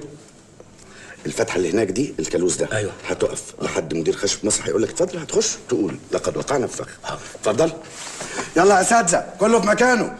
لو كان البصر بلا سمع والسمع بلا لمس واللمس بلا شم، بل لم يكن لنفسك الا ادنى جزء من الحس. لقد وقعنا في الفخ. لقد وقعنا في الفخ. هدي ماسكها ليه؟ لقد وقعنا في الفخ. لقد وقعنا ايه؟ لقد وقعنا في الفخ. لقد هتخش امتى؟ هتخش دلوقتي يا استاذ، دي دخلتك. ذاك السيد العظيم. طب عايز اروح الحمام. حمام ايه دلوقتي؟ يلا يا استاذ. لقد فقعنا في الوخ. لقد تشحمنا في الشحم. لقد تلسوعنا في الفحم. لقد وقعنا في الفخ. رجعنا في الحج الماء. لقد وقعنا في الفخ. وقعنا في الفحم. ايه؟ ايوه حسن. لقد وقعنا في الفخ يا باشا. طب خد بقى هاملت اهو معاك، قول له انت. هو بيقول لك. جائزة أحسن ممثل في الجامعة للطالب مرجان أحمد مرجان.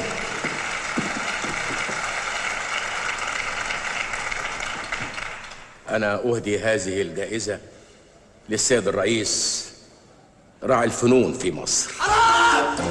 حرام! حرام! سيبوا دمكم!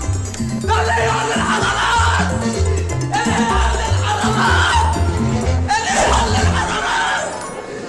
إن مرجان أحمد مرجان رمز من رموز الفساد التي يجب أن نقتصها من جذورها. لقد صارت الجامعة مكانا لعرض مسرحيات الكاتب الغربي الإنجليزي الفاسق الفاجر ويليام شكسبير. إخواني، إنها حرب الأفكار وهجمة الغرب على عقولكم. الله أكبر!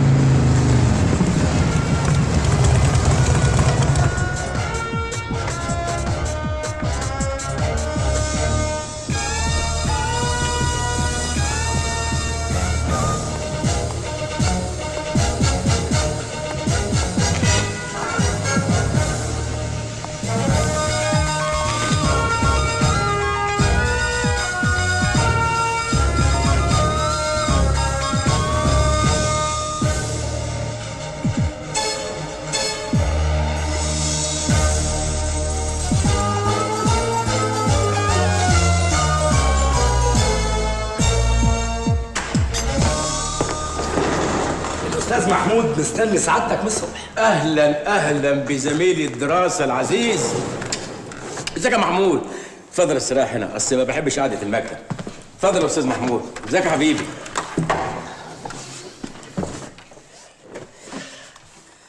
اهلا يا محمود. اهلا بيك يا حبيبي. تشرب شاي بالياسمين؟ انا صايم يا اخ مرجان. نسيت، ده احنا في رمضان صحيح. رمضان ايه يا اخ مرجان؟ رمضان ولا انا الحمد لله بصوم اثنين وخميس طول السنه. اللهم قوي ايمانك.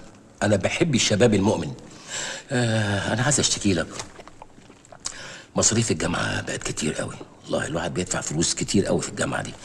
انت عامل ايه في حكايه المصاريف دي؟ انا الحمد لله داخل الجامعه بمنحه تفوق. منحه تفوق.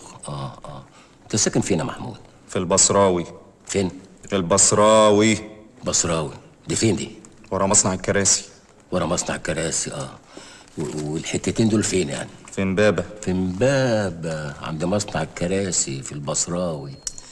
اهلا يا حوده.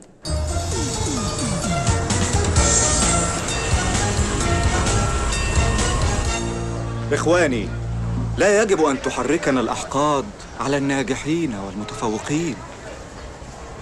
لقد هاجمنا هنا من نفس هذا المكان الزميل والأخ الفاضل ذو الوجه البشوش مرجان أحمد مرجان، ووصمناه بأسوأ الصفات، ولكن ما أن وضحت لنا الحقيقة حتى رجعنا عما كنا فيه وندمنا على ما فعلنا.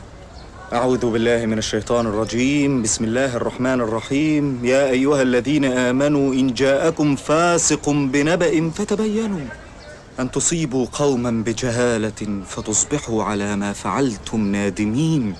صدق الله العظيم. الجامعة بعيد هناك، ال 300 فدان اللي حواليها دي أرض فاضية تبع الجامعة برضه. مظبوط يا دكتور؟ مظبوط يا مرجان بيه. احنا هنقسم الأرض دي. هنا هيبقى في مساكن للطلبة المغتربين، ودي فيلل للإخوة العرب اللي هيجوا يتعلموا هنا عندنا في الجامعة. نظام فندقي 5 نجوم. دي منطقة مطاعم كلها توكيلات أجنبية، مطاعم سوبر لوكس ممتازة. طبعا احنا مش هننسى أعضاء هيئة التدريس، ده أنا عامل لهم شقق دوبلكس حكاية. العيال بقى بدل ما يصرفوا فلوس أهاليهم على الديسكوهات، أنا عامل لهم هنا ديسكو. ديسكو في الجامعة يا مرجان بيه؟ بدم تحت عينينا وإشرافنا، إيه المانع؟ وإيه ده؟ ده حاجة لله، ده جامع ومعهد ديني، هيبقى جنبيه كم محل كده لبيع ملابس المحجبات. أنا عامل هنا بقى شارع للعيال جوه الجامعة برضه عشان يعملوا فيه مظاهرات، بدل ما يخرجوا بره ويتخانقوا مع الأمن ويعملوا لنا زيطة ودوشة، يعملوا مظاهرات في الشارع، نجيب لهم شوية زلط على شوية طوب على كام كاوتش محروق على حاجات من دي، واخد بالك، ونجيب لهم كام موظف نلبسهم أمن مركزي، ونبقى كلنا مع بعضينا يعني. بس ايه دور الجامعة في مشروع كبير زي ده يا مرجان بيه؟ المشروع ده هيكلف 400 مليون جنيه. انتوا هتدفعوا 200 وانا هدفع 200. ايوه بس الجامعة هتدفع 200 مليون جنيه منين؟ ده الميزانية ما فيهاش ولا مليم. ما انتوا هتاخدوا قرض. قرض من البنك؟ لا بنك ليه؟ انا هدفع لكم القرض وتبقوا تسددوه على 10 سنين من الارباح. مرجان بيه الموضوع ده كبير، محتاج لتفكير. ولا تفكير ولا حاجة. المشروع ده هيغطي تكاليفه بعد سنة واحدة، وسيادتك هتبقى رئيس مجلس إدارة الشركة اللي هتتعمل، يعني كل حاجة هتبقى تحت عينيك. أنا هبقى العضو المنتدب، يا دوب أمضي على الشيكات بس. نقول مبروك. احنا كلنا لازم نقف ونتصدى للمشروع ده، مش هنقبل بأي حال من الأحوال إن الجامعة تتورط في صفقة مريبة وحقيرة زي دي. كلنا معاك يا دكتورة. لو الصفقة دي تمت كلنا هنسيب الجامعة، لا للسمسارة لا للعمولات لا للفساد. لا مرجان لا. لا مرجان لا. لا مرجان لا. لا مرجان لا. لا مرجان لا. لا مرجان لا لا. مرجان لا مرجان لا لا. مرجان لا مرجان لا لا. مرجان لا مرجان لا لا. مرجان أحمد مرجان. هتعيشوا حياتكم بالمجان. هتعيشوا حياتكم بالمجان. مرجان أحمد مرجان. مرجان أحمد مرجان. ولا شاب في مزرعة الملقان. ولا شاب في مزرعة الملقان. وادي دقن النمسك وحد جعان. حد جعان.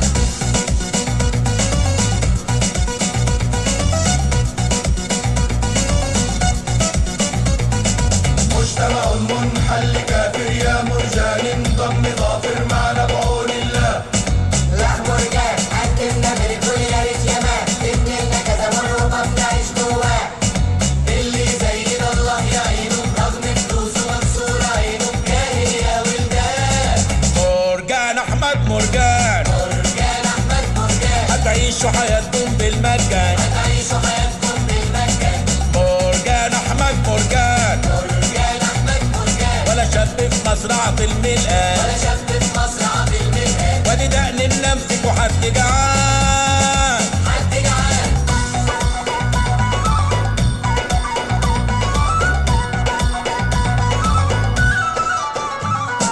يا مرجان لو نطول نبوسك، ده احنا شباب ونحتاج فلوسك، ولا نهد أوروبا. لا مرجان علشان رياضي هيعمل فرقة باسمه نادي ويجيب زيدان ودروجبا.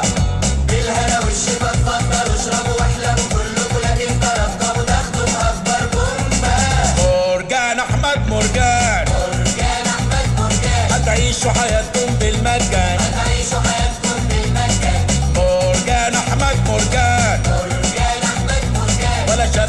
مصرعة الملقاة ولا شفت في مصرعة الملقاة وادي دقن النمسك وحد جعان حد جعان لا لا مرجان لا لا مرجان لا لا مرجان لا لا مرجان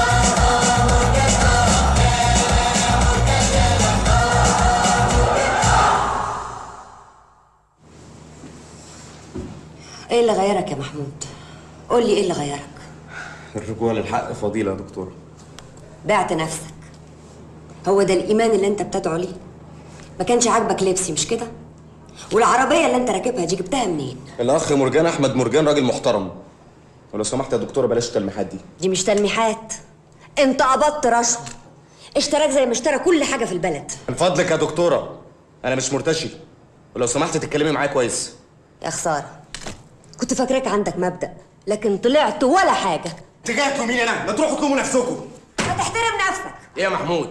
عيب كده يا جدع، انت في الحرم الجامعي. يلا امشي من قدام يا السعاد، امشي امشي امشي يلا عوده. الجيل الجديد ده مفيش حاجه عاجباه ابدا ابدا. نعم يا استاذ مرجان، خير. هديه بسيطه كده، حاجه على موسم. بمناسبه ايه؟ اول عاشوره، كل سنه وانت طيبه. وانت طيب. وجايب لي ايه بقى بمناسبه عاشوره؟ ده طقم الماس عشان الرقبه الحلوه دي بدل الفلس اللي انت لابساه. اسمع يا مرجان، انت عارف مصر تعدادها كام؟ 72 مليون نسمه. انا اخر واحده ممكن تاخد رشوه منك. ما هو ما فضلش غيرك يا دكتوره، مصر كلها قبضت. اتفضل اطلع بره بره. مرجان،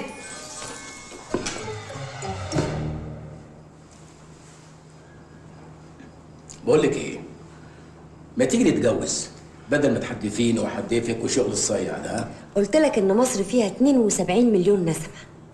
انا اخر واحده ممكن ترتبط بانسان زيك. جيجي حبيبتي، انت فين؟ انا بقالي ربع ساعه مستنيكي. الدكتور ابراهيم خطيبي، دكتوراه في اداره الاعمال من كاليفورنيا. مرجان طالب عندي بس لسه في سنه اولى. برافو، هايل حقيقي هايل. ربنا يوفق. ان شاء الله هيوفق باذن الله. جيجي حبيبتي يلا بقى. شوف يا هيما يا اخويا، انا راجل بتاع شغل، ما بحبش اللف والدوران. مرجان احمد مرجان معروف في السوق كله، انا اخلص اي صفقه في كلمتين ثلاثه. ده الحقيقه معروف عن سعادتك طول عمرك يا مرجان باشا. الله يخليك، انت راجل ذوق. انا عايز جيهان، طلباتك ايه؟ انت ازاي تجرؤ تتكلم معايا في موضوع زي ده؟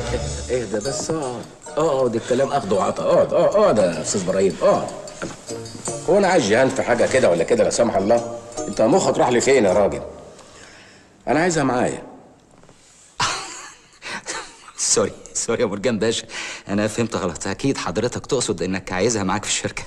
لا، انا مش عايزها معايا في الشركه، انا عايزها معايا في البيت. ازاي تجرؤ تكلمني في حاجه زي كده اساسا؟ يا ابراهيم اقعد يا ابراهيم، اقعد يا ابراهيم، الكلام اخده وعطا يا حبيبي. اقعد ما تبقاش عصبي، اقعد يا حبيبي اقعد بس. انت عليك حاجات، تعال نحسبها مع بعض. في الهند انا عندي مصنع ازاز هناك، محتاج لواحد يكون محل ثقه زي حضرتك يمسك لي الشغل هناك. الاسلوب ده بقى انا فاهمه كويس قوي. اسف، لا اقبل. لا انت هتقبل. ما هو برضه لما يكون مرتبك 20,000 دولار في الشهر وتقعد لك 10-15 سنه هناك، تعمل لك خميره حلوه وتيجي هنا تعيش ملك. وحشه دي يا ابراهيم؟ يا ابراهيم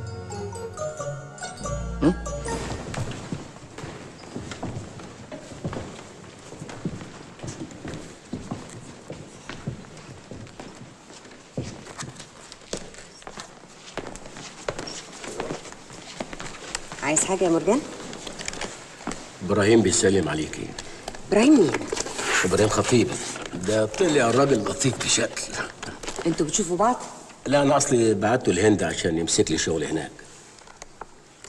ابراهيم سافر؟ سافر يكون نفسه. ما قاليش يعني؟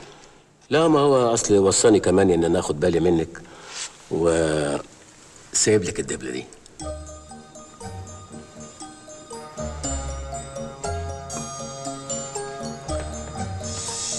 اشتريته؟ ما تقوليش ليه هو اللي باعك. اسمع بقى يا مرجان، انت مهما عملت انا بقى مش هتقدر تشتريني.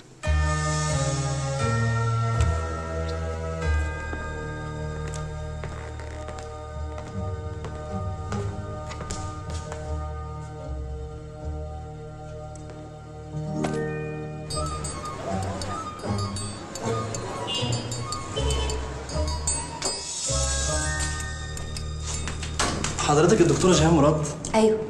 الورد ده عشان حضرتك. انا ورد؟ كل الورد ده كله. مين اللي بعته؟ اتفضلي حضرتك. شكرا.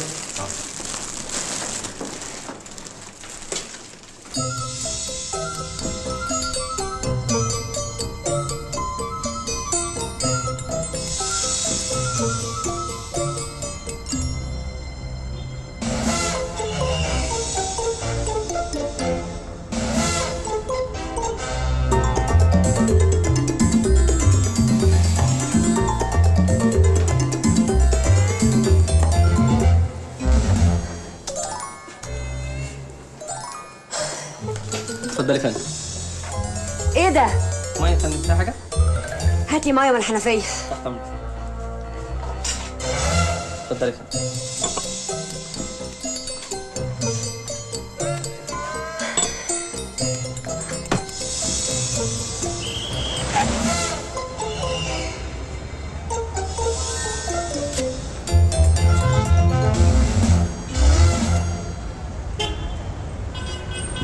ورجعنا لكم تاني ولسه بنتكلم في الحب، وعندي رسائل كتير. رسالة جات لي أكتر من مرة، مرجان بيحب جيهان. خلونا نسمع تملي معاك لعمرو دياب ونرجع لكم تاني.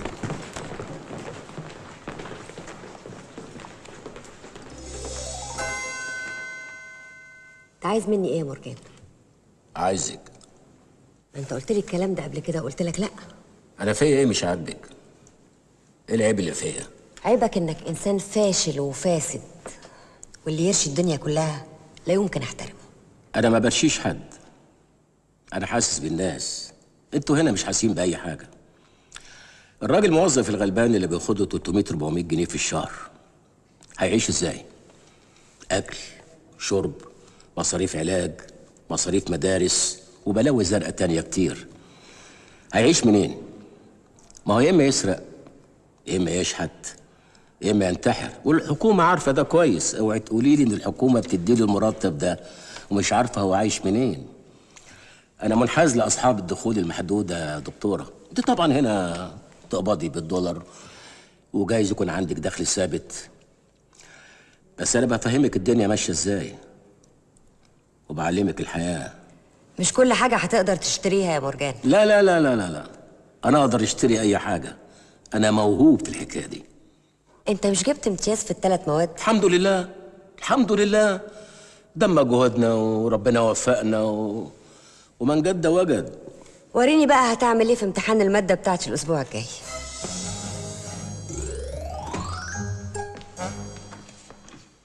عملت ايه؟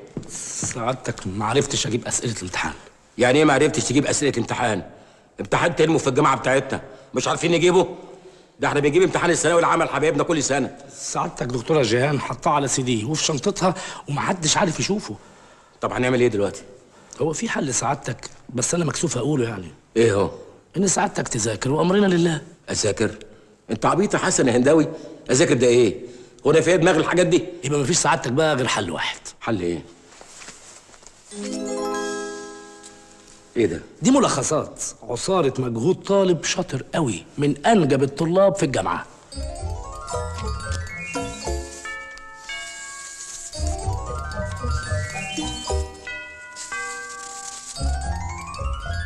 اوعى كنت برشامه حسن. استغفر الله.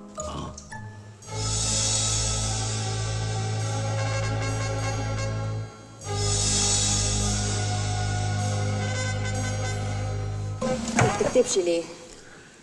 لا اصل انا احب افكر الاول وبعدين اكتب.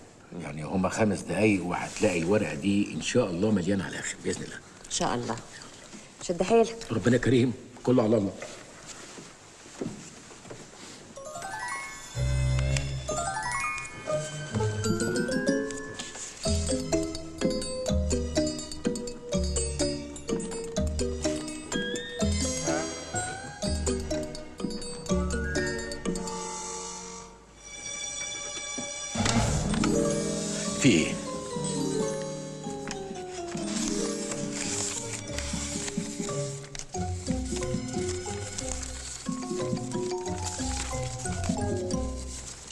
برشام؟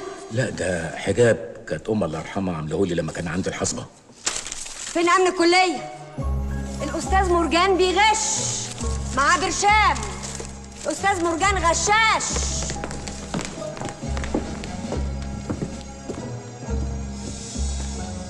انتوا هتتفرجوا عليه؟ خدوه على مكتب العميد. اتفضل، انت بتحاول التحقيق، قوم. بيوتي. يلا كل واحد يبص في ورقته. اتفضلوا.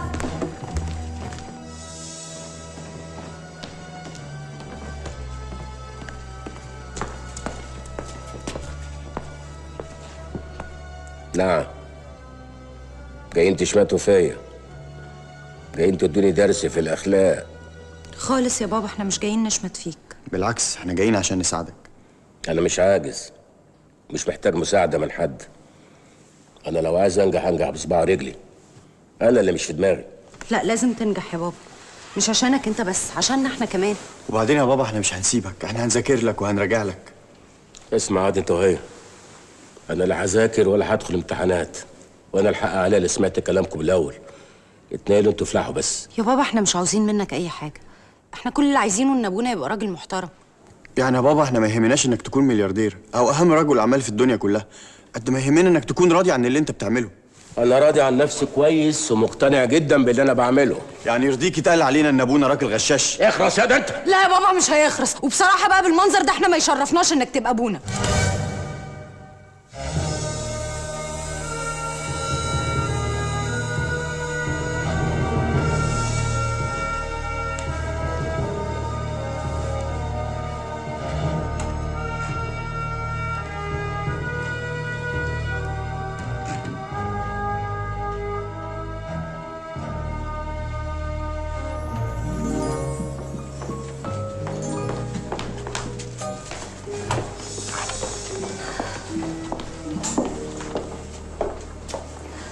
عندها صدمة عصبية وحالتها مش مطمئنة.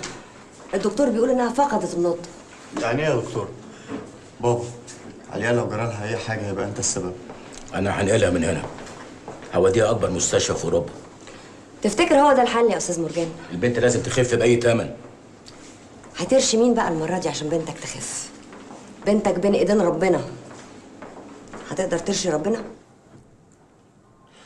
السلام عليكم ورحمة الله. السلام عليكم ورحمة الله.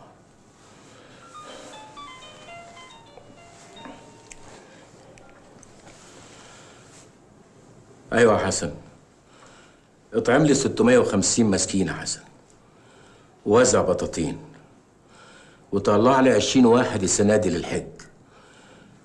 لا بلاش بالعبارة لا يغرقوا يا حسن، خليها بري يا حسن. ماشي.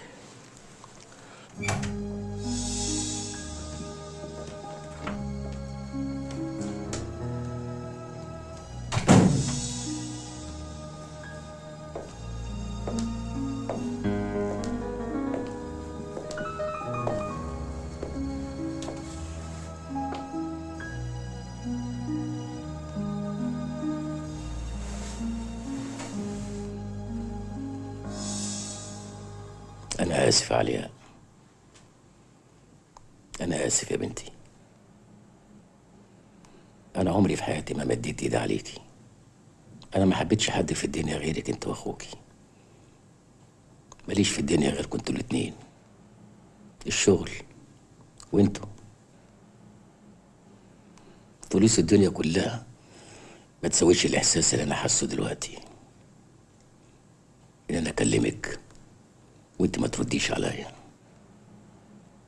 يا رب كانت ايدي اتقطعت قبل ما تتمد عليك، بس انت كمان جرحتيني عليها. انا ما شرفكيش ان انا اكون ابوكي، بس انا مسامحك وهشرفك. لسه في دون نوفمبر ان شاء الله هذاكر وهنجح وهشرفك. بس انت قومي فوقي عشان تساعديني وتذاكري لي. انا عايزك تكبري الجي وتروق الدين.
عشان خاطري يا بابا اقرا ورقه الاسئله كويس واقرا الفاتحه قبل ما تجاوب. وبعدين خلي بالك ما تسرعش، ساعات الاسئله بتيجي لفه شويه.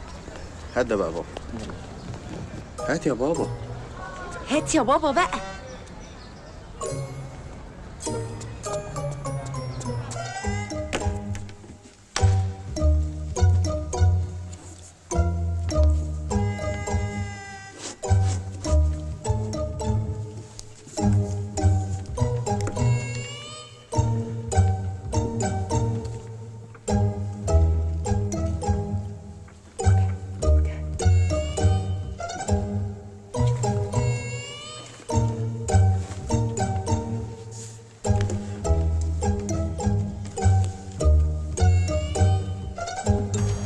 ها بابا عملت ايه؟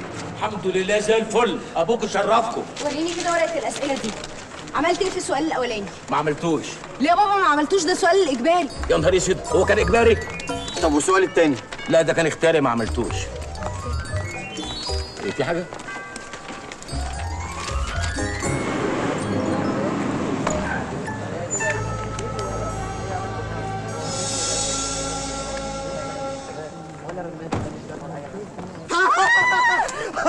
مبروك يا بابا. مبروك يا بابا، مبروك. جبت مقبول. جبت ايه؟ مقبول. مقبول يعني ناجح ولا ساقط؟ ناجح يا بابا، ناجح. انا نجحت، انا نجحت.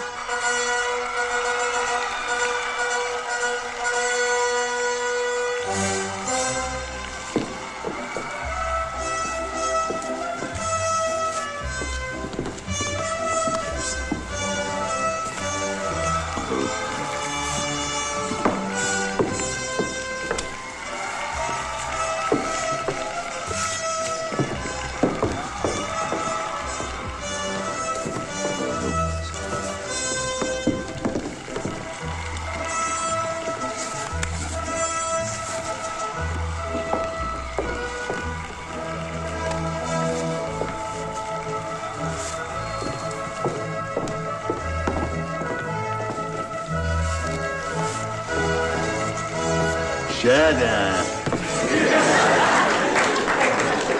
Student مرجان أحمد مرجان.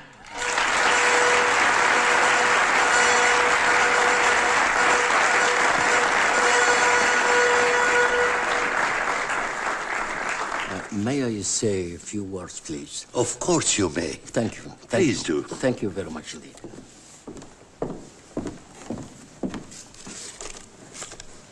أنا ذاكرت ونجحت. أنا قبل ما أخش الجامعة كنت بأملك فلوس كتير جدا، ودلوقتي بعد ما اتخرجت أنا حاسس إن أنا بملك الدنيا كلها وما عليها، بالعلم وبالثقافة، والفضل كل الفضل يرجع بعد ربنا سبحانه وتعالى للدكتورة جيهان مراد.